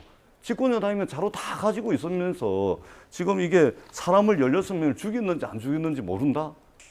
아니 그렇게 말씀하시면 정말 안 됩니다. 이 부분은 사실관계를 확인을 하시면 다 나와 있는 것이고 그래 그렇게 해서 과연 이 문제를 지금 이렇게 꺼내가지고 국민의힘이 집권 여당이 책임 있는 국정 운영의 주체가 무엇을 얻고자 하는 겁니까? 예? 이 살인마들을 그러면 대한민국 국민으로 받아들여가지고 북한 돌아가면 뻔히 사형당할 거 죽을 거 아니까 가짜로 기순 의사를 밝힌 이 사람들을 그러면은 자해를 할지도 모르는데 두 손 두 발 다 풀어놓고 안대 풀고 이래가지고 그러면 북한에 넘게 되겠습니까? 그 사이에 무슨 일이 있을지 모르는데 저는 도대체 무엇을 원하는 것이죠? 과연 집권 여당이 이런 거 지난 일들 그것도 국익과 관련된 문제, 남북과 남북의 문제 이런 문제를 굳이 끄집어내 가지고 지금 이 어려운 판국에 과연 무엇을 원하는지 저는 알다가도 모르겠다는 말씀을 드리지 않을 수가 없습니다. 예, 저희가 시간 관계상 마지막으로 발언 드리겠습니다. 전 의원님께서 말씀하신 게 사실이라고 그러면 전 뭐 옳은 말씀을 하셨다고 보고요. 그렇기 때문에 도감청한 여러 가지 SI 정보가 있거나 예. 또 이 당시에 관여에 있었던 저 국정원장 또 안보실장 이런 지금 미국 가 있잖아요. 그러니까 이런 분들 나오셔가지고 이거 조사 받고 증언해 주세요. 그래서 떳떳하면 벗어나면 될 일입니다. 아무리 사실관계가 있는데 아무리 권력이라 하더라도 덮어씌울 수가 있겠습니까? 저는 오히려 그런 것들 떳떳하게 밝혀서 또 증언을 하고 자료를 제출을 해서 벗어나시기 바랍니다. 권영세 통일부 장관께 국민의힘 국회의원이잖아요. 모셔다가 좀 브리핑 받아보세요. 알겠습니다. 오늘 이야기 여기서 마무리를 하겠습니다. 성일종 국민의힘 정책위의장, 전재수 더불어민주당 의원 두 분과 함께했습니다. 오늘 말씀 잘 들었습니다. 고맙습니다. 네, 감사합니다.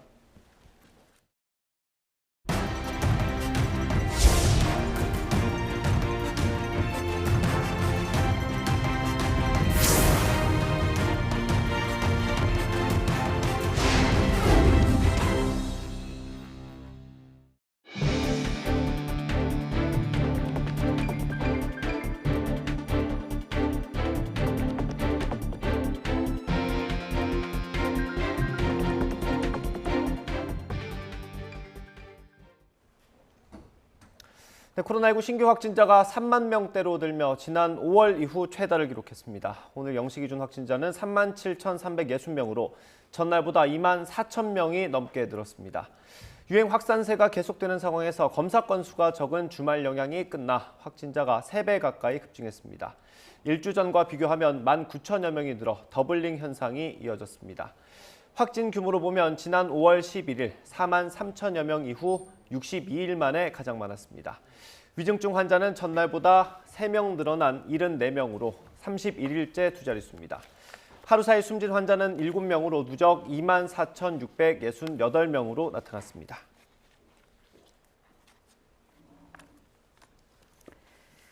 코로나19 주간 신규 확진자 수가 계속 증가하며 지난주 전국과 수도권, 비수도권의 코로나19 위험도는 중간으로 한 단계 높아졌습니다. 방역당국은 지난주 코로나19 주간 신규 확진자가 11만 1,910명으로 하루 평균 15,987명 발생해 전주 대비 87% 급증했다고 밝혔습니다. 감염 재생산 지수도 1.4로 전주인 1.05보다 큰 폭으로 상승했고 6월 첫째 주 이후 5주 연속 증가세를 보이고 있습니다. 코로나19 백신 3차 접종까지 마치면 확진되더라도 미접종자에 비해 중증 진행 위험이 95% 감소하는 걸로 나타났습니다. 중앙방역대책본부는 예방접종은 여전히 유효한 방역수단이고 특히 고령층과 기저질환자에게 3차 접종 완료가 중요하다면서 이같이 밝혔습니다. 코로나19 확진자 가운데 3차 접종 완료자는 미접종자에 비해 중증으로 진행할 위험이 95.4% 낮았고 2차 접종 완료자도 미접종자보다 69.9% 낮은 걸로 조사됐습니다. 미국에서 오미크론의 하위 변이인 BA.5가 우세종이 된 가운데 실제 코로나19 신규 확진자가 공식 집계치의 7배에 달한다는 추정이 나왔습니다. 가정용 자가검사 키트로 감염 여부를 판별하는 경우가 늘어난 데다가 코로나19에 대한 사람들의 경각심이 크게 무뎌져 제대로 검사를 받지 않는 사례가 늘어났기 때문입니다. 김진호 기자의 보도입니다. 뉴욕타임스의 집계를 보면 미국의 코로나19 신규 확진자는 거의 2달째 9만에서 11만 명 선을 오르내리고 있습니다. 하지만 입원 환자는 같은 기간 약 50%가 증가했습니다. 실제 확진자가 집계보다 많다는 반증입니다. 워싱턴대 의과대학 산하 보건계량 분석연구소는 7월 첫째 주에 실제 미국 내 신규 확진자가 공식 수치의 약 7배에 달한다는 추정치를 내놨습니다. 존스홉킨대 집계에 따르면 최근 2주간 미국에서 공식 집계된 코로나19 신규 확진자는 하루 평균 약 10만 7천 명이었습니다. 이 숫자를 기준으로 삼으면 실제 하루 확진자는 74만 9천 명에 달한다는 얘기입니다. 이는 오미크론 변이로 코로나19가 대확산했던 지난 겨울의 하루 평균 확진자 최고치 80만 6,700여 명에 근접하는 수준입니다. 전문가들은 공식 집계에 잡히지 않는 가정용 자가검사 키트로 코로나19 감염 여부를 판별하는 경우가 크게 늘어난 것이 원인이라고 지적합니다. 코로나19에 대한 사람들의 경각심이 무뎌져 제대로 검사를 받지 않는 것도 문제입니다. 게다가 백신 접종이나 감염으로 만들어진 항체를 회피하는 오미크론 하위 변이 BA.5가 신규 확진자의 50%를 넘어서며 우세종으로 떠올랐습니다. CNN은 가장 전염성이 강한 코로나19 변이가 확산하는 가운데 공식 확진자 수치가 실제 감염자 수를 심각하게 과소반영하면서 미국의 치명적인 사각지대를 만들고 있다고 지적했습니다. YTN 김진호입니다. 윤석열 대통령이 코로나19 방역을 이유로 출근길 약식 회견, 도어 스태핑을 중단한 지 하루 만에 재개했습니다. 윤 대통령은 오늘 오전 9시쯤 용산 대통령실에 들어서면서 포토라인 밖에 대기하던 기자들이 손을 흔들며 질문하자 기자들이 확진됐다고 해서 가급적 재택근무를 권고했는데 다들 나온다고 들었다면서 물어볼 곳이 있으면 물어보라고 말했습니다. 코로나19 재유행 관련 방역에 대한 질문에는 어제 질병청장과 국가감염병 대응위원장 등과 회의를 했다며 내일 총리 주재로 열리는 중대본 회의에서 기본적인 방침을 발표할 것이라고 밝혔습니다. 지난달 은행권의 기업 대출이 6월 기준 역대 가장 큰 폭으로 증가했습니다. 한국은행 자료를 보면 지난달 은행의 기업 대출은 한 달 전보다 6조 원 늘어난 1,125조 2천억 원으로 집계됐습니다.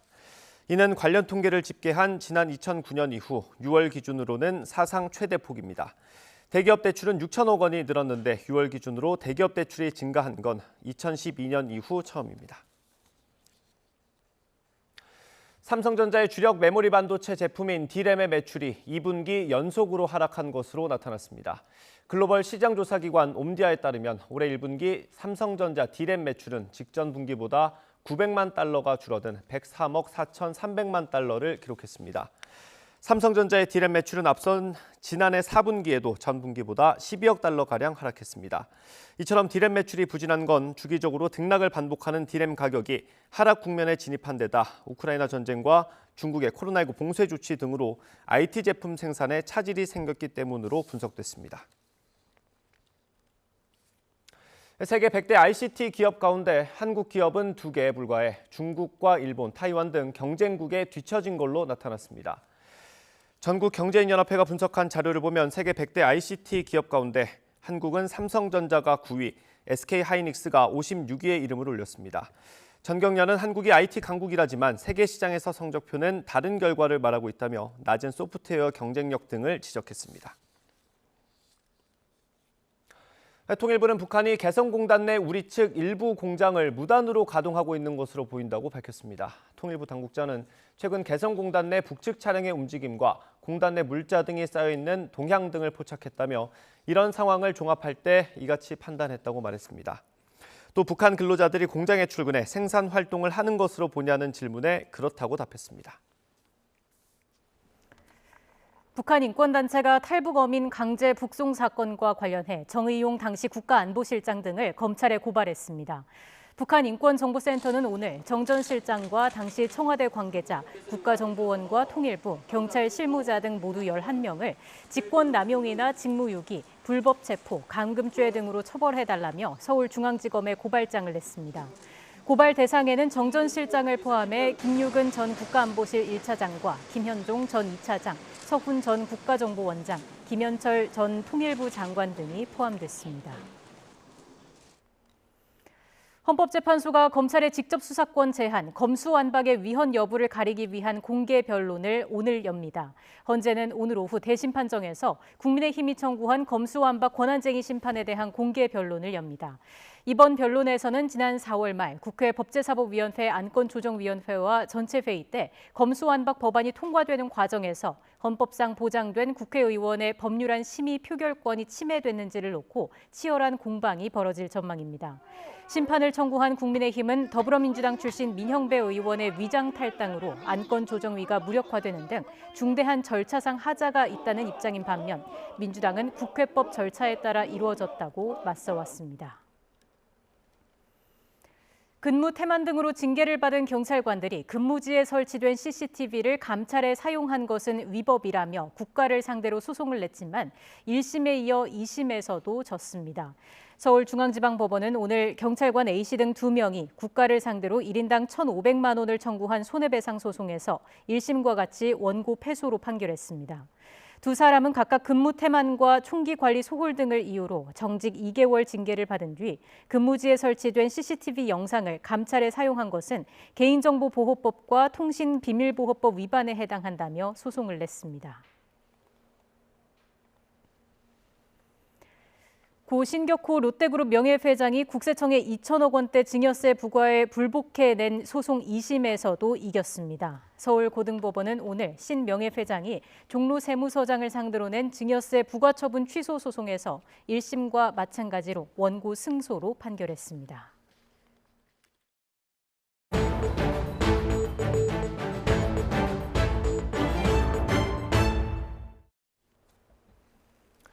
네, 서울 시내 차선을 도색하면서 부실 시공을 해서 징역형을 선고받은 도장업자가 유죄 판결에도 아랑곳 없이 지난 5년 동안 LH 임대아파트 재도장 사업을 재하청받아 또 부실 시공한 사실이 YTN 취재로 확인됐습니다. 시공부터 준공까지 무사 통과였는데 LH는 취재가 시작되기 전까지 재하청이 이루어졌는지조차 모르고 있었습니다. 취재기자 연결해서 자세한 이야기 들어보겠습니다. 이준엽 기자. 네, 서울일보입니다. 네, 이번에 부실 시공 의혹이 불거진 재도장 사업이 어떤 사업인가요? 네, LH에서는 저소득층이나 국가유공자 등을 위한 주거복지 목적으로 국민임대나 영구임대 아파트를 짓고 관리합니다. 이런 임대 아파트는 10년마다 전체치를 다시 하도록 규정돼 있는데요. 지난 2016년부터 5년 동안 LH에서 입찰에 붙인 게 242건입니다. YTN 취재한 결과 이 가운데 3분의 1 정도에 해당하는 74건을 특정 재도장 업체 A공영이 재하청받아 시공한 사실을 직간접적으로 확인했는데요. A공영은 최소 20곳이 넘는 현장에서 상습적으로 지하주차장과 아파트 복도 부분 시공을 부실하게 한 정황이 포착됐습니다. 네, 규정대로라면 재하청이 원래 안 되는 겁니까?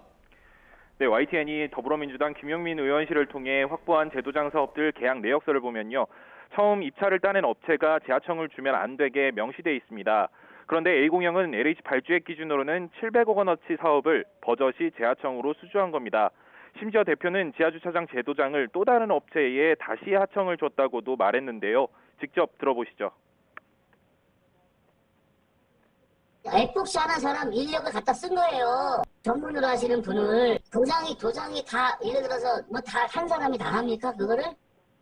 A공영이 재하청을 받기 위해서는 공사 참여 제안서를 살펴봤더니 원청업체들 이름으로 된 전자계약서까지 꼼꼼히 챙겨서 가지고 있었습니다.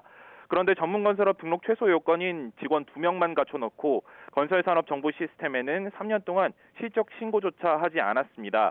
지자체의 실태조사에 응하지 않거나 건설공사 대장을 제대로 통보하지 않아 영업정지나 과태료 처분까지 받기도 했는데 제대로 된 업체로 보기는 어려웠습니다.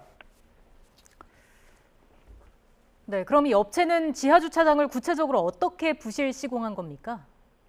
네, 지하주차장 바닥을 칠할 때 LH 시방에 따르면 두 가지 공법이 있습니다. 에폭시 코팅 그리고 에폭시 엠보 혹은 라이닝이라고 부르는 공법인데요.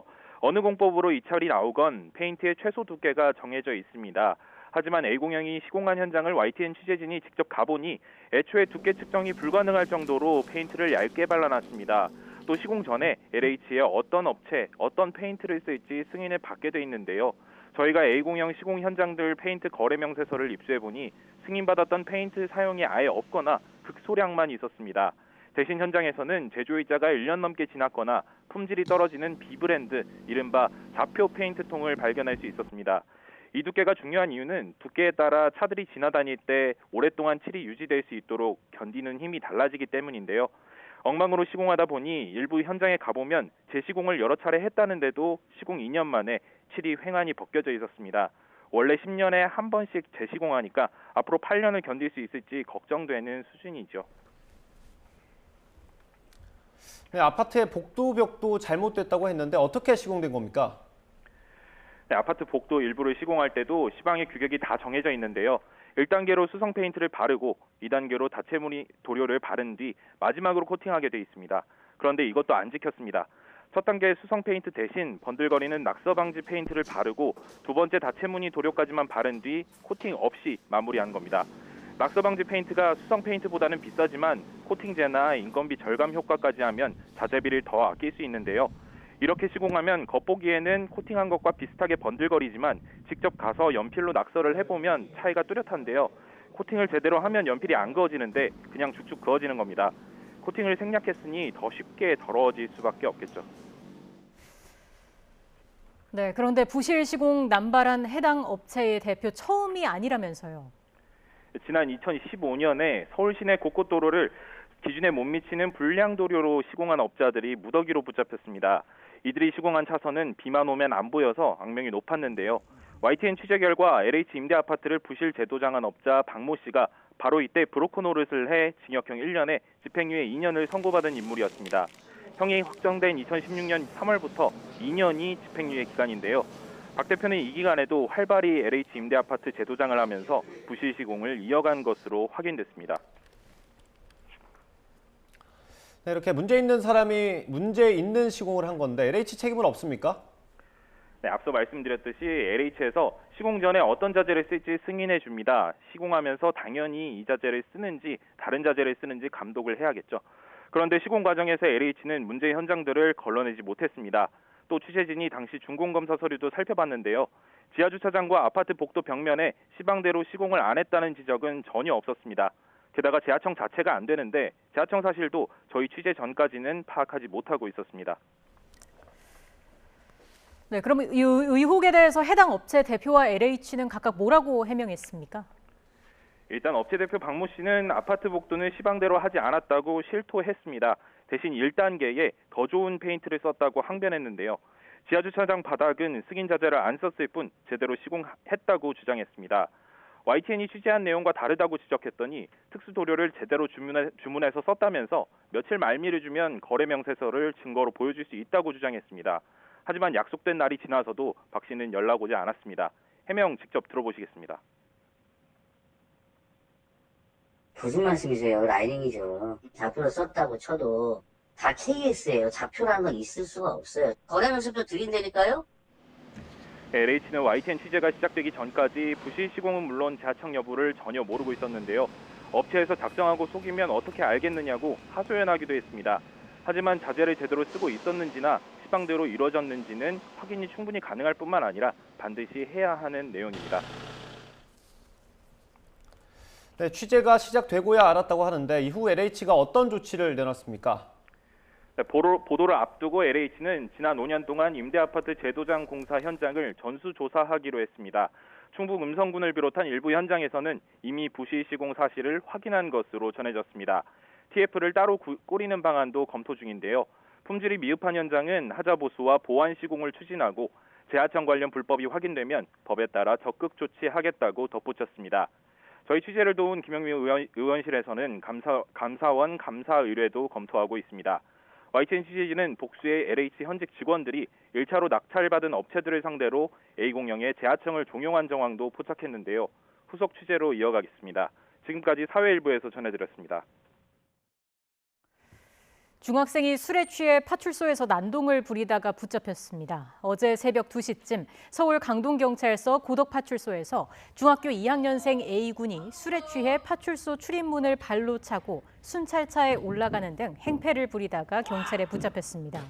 A군은 만 13살로 범죄를 저질러도 보호 처분만 받고 형사처벌은 받지 않는 촉법소년에 해당하는 것으로 확인됐습니다.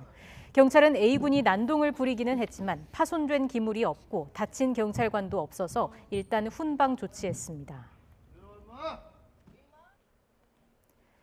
전북경찰청 강력범죄수사대는 폭력행위처벌법상 공동폭행 혐의로 23살 A씨 등 3명을 붙잡아 조사하고 있습니다. 이들은 지난 6일 저녁 8시쯤 익산시 송악동 숙박업소에서 10대 B군을 때리고 흉기로 위협한 혐의를 받습니다. 익산 지역 폭력조직원인 A씨 등은 B군이 조직을 탈퇴하려고 하자 범행한 것으로 조사됐습니다. 제주시 한림항 어선 화재 현장에서 실종 선원으로 추정되는 시신 한 구가 발견됐습니다. 제주해양경찰서는 오늘 오전 9시 10분쯤 불탄 어선을 인양하던 중 선체 주변 바다 폴에서 시신 한 구를 발견해 수습했다고 밝혔습니다. 해경은 이 시신이 지난 7일 오전 어선 화재 당시 실종된 선원 2명 중 1명일 것으로 보고 정확한 신원을 확인하고 있습니다.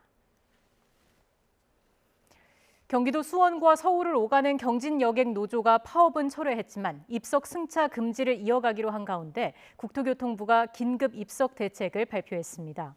국토부는 입석 문제 해소가 시급한 노선을 중심으로 전세버스와 2층 전기버스를 투입하고 정규 노선 운행을 확대하겠다고 밝혔습니다. 구체적으로 보면 경기와 인천에서 서울을 오가는 광역버스 57개 노선 출퇴근 시간대 운행 횟수를 266회 확대하고 4개 노선에 대용량 2층 전기버스 26대 투입을 추진한다는 방침입니다. 러시아의 로켓 공격에 무너진 우크라이나의 한 아파트에서 나온 희생자가 30명을 넘어섰습니다. 젤렌스키 우크라이나 대통령은 독일 나치 학살에 빗대며 처벌을 다짐한 반면 러시아는 점령지에 러시아화의 속도를 내고 있습니다. 이동원 기자입니다. 현지 시간 지난 일요일 러시아의 우라간 로켓 공격을 받고 무너진 우크라이나 도네츠크주 차시우 야르 마을의 5층짜리 아파트입니다. 건물 잔해를 해치며 이틀째 구조 작업이 벌어진 월요일 현재 희생자 수가 30명을 넘어섰습니다. 아직도 상당수의 주민이 잔해 속에 묻혀 있을 것으로 보입니다. 우크라이나 제2의 도시 하르키우엔 월요일 러시아의 로켓과 미사일 공격이 이어졌습니다. 차에 타고 있던 주민 2명 등 최소 6명이 숨지고 30명 이상이 다쳤습니다. 러시아군은 루간스크주 장악 이후 돈바스의 남은 지역인 도네츠크주와 하르키우 등에 대한 무차별 포격을 계속하고 있습니다. 차시우 야르가 고향인 젤렌스키 우크라이나 대통령은 민간인을 향한 러시아군의 공격을 독일 나치에 빗대며 반드시 처벌받도록 할 것이라고 다짐했습니다. Знаєте, нацистських вбивць знаходять і судять навіть тоді, коли їм вже виповнилось по 90 чи 100 років. Їх ловлять по всьому світу. 하지만 러시아는 군인들을 목표로 했다며 민간인 공격을 부인하고 있습니다. 오히려 점령지의 러시아화에 속도를 내고 있습니다. 푸틴 러시아 대통령은 러시아 국적 취득 절차 간소화 대상을 우크라이나인 전체로 확대하는 대통령령에 서명했습니다. 일각에선 우크라이나 동부 돈바스 지역과 동남부의 헤르손주와 자포리자주 등이 모두 러시아의 통자에 들어오면 주민투표를 통해 이들 지역을 러시아에 편입할 것이라는 전망이 나오고 있습니다. YTN 이동원입니다.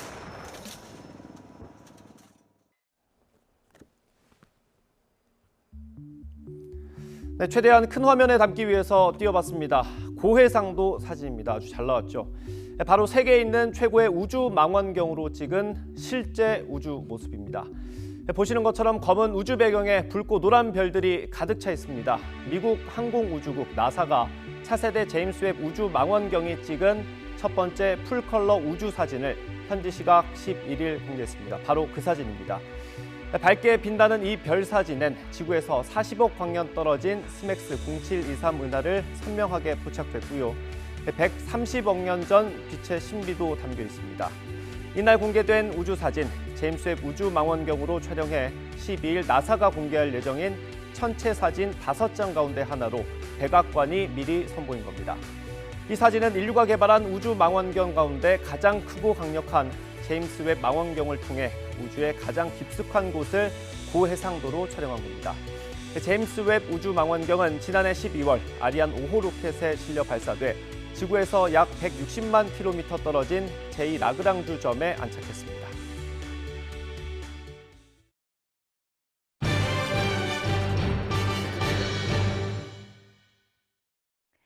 현장의 생생한 이면을 소개해드리는 이슈 그리고입니다. 윤석열 대통령이 출근길마다 이어오던 약식 회견을 어제 잠정 중단하기로 했죠. 코로나19 확산을 이유로 들었는데 야당에서는 이런 반응이 나왔습니다. 안 하기로 하셨어요? 이것도 일종의 도어 스태핑이잖아, 이거. 그렇죠. 아, 참. 저는 이제 도어 스태핑 도입한 취지는 굉장히 좋은 시도였다고 보고요. 언론과 이렇게 자주 대화하는 모습을 보이는 것은 좋은데 좀 줄이고 좀 정제된 언어를 쓰시는 거는 몰라도 아예 없애는 거는 조금 더 지나친 게 아닌가. 불리한 일이 있으면 안 하고 유리한 일이 있으면 하는 식으로 하는 건 언론과의 접촉의 원칙은 아니죠. 코로나19 상황이 심각해서 좀 안 하신다 이렇게 대통령실에서 입장을 내놓으셨거든요. 말도 안 되는 변명이고요. 말도 안 되는 변명이고요. 도어 스태핑이 이슈가 되고 거기서 한 여러 가지 실언들이 지지율 저하로 이루어진다고 하는 평가를 하신 것 같은데 코로나 때문이면 이제 앞으로 계속 코로나가 근절될 때까지는 못 하시겠다는 뜻 아니? 그거는 도어 스태핑 중단 선언이네. 중단까지 하실 건 뭐 있습니까? 그래도 가끔 일주일에 한두 번, 정 필요하면 한 번 정도라도. 서해 공무원 사건과 관련해서도 뭐 여러 가지 보도가 나오고 있는데 탈북 어민 다시 북송한 것과 관련해서도 좀 삭제가 안 됐으니 이건 논란이라고 할 수 없다라고 말씀을 해주셨는데 논란이야 뭐 저쪽에서 아니라고 하면 하는 거죠. 근데 그렇지만 제가 아는 군사정보 지식으로는 예를 들어 어디 복사본이 있거나 어디에 뭐 유통 경로 그 되게 복잡하더라고요. 밈스라는 게.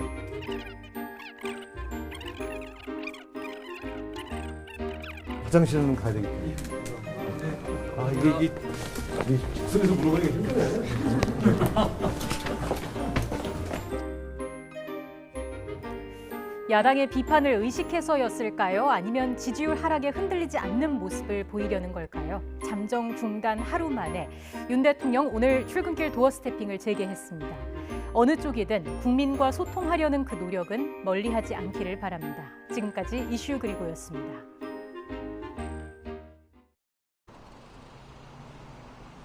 연일 무더운 날씨가 이어지고 있습니다. 현재 서울 기온은 29도 정도로 기온 자체는 크게 높지 않은데요. 하지만 습도가 높은 탓에 체감하는 더위는 훨씬 심하게 느껴지고 있습니다.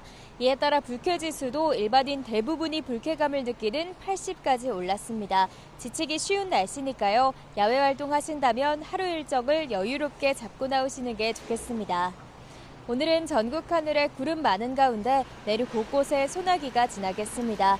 예상되는 소나기의 양은 충청과 남부 내륙에 5에서 많게는 40mm가 되겠고요. 소나기 특성상 기습적이고 또 강하게 쏟아질 수 있겠습니다. 또한 제주도는 저녁까지 5에서 40mm의 비가 오락가락 내리겠습니다. 낮 동안에는 체감온도가 33도 안팎까지 오르면서 후텁지근하겠습니다. 서울과 대전 31도, 대구와 광주는 30도까지 오르겠습니다. 반면 동풍이 불어드는 동해안 지역은 강릉과 포항이 26도에 머물면서 비교적 선선하겠습니다. 내일 새벽부터 모레 오전 사이에는 다시 전국에 장맛비가 내리겠습니다. 경기 북부에는 150mm 이상, 영서 중북부에도 최고 120mm 이상의 호우가 쏟아지겠고요. 그 밖의 지역으로도 최고 100mm의 많은 비가 내리겠습니다. 특히 시간당 30에서 50mm 이상의 비가 벼락과 돌풍을 동반하며 요란하게 내릴 것으로 보이니까요. 저지대 침수와 산사태 등 비 피해가 발생하지 않도록 대비 철저히 해주시기 바랍니다. 비가 내리면서 내일 서울의 한낮 기온은 25도로 더위가 잠시 누그러지겠습니다. 하지만 비가 그친 뒤에는 다시 30도 안팎의 무더위와 함께 소나기 소식이 잦을 전망입니다. 연일 무더운 날씨가 이어지면서 온열 질환자 수가 급증하고 있습니다. 온열 질환을 막기 위해서는 수분 섭취를 충분히 해주시고요. 틈틈이 그늘에서 휴식을 취해주시기 바랍니다. 지금까지 YTN 윤수빈입니다. 이상으로 뉴스앤이슈 마치겠습니다. 잠시 뒤 더 뉴스가 방송됩니다. 시청해주신 여러분 고맙습니다.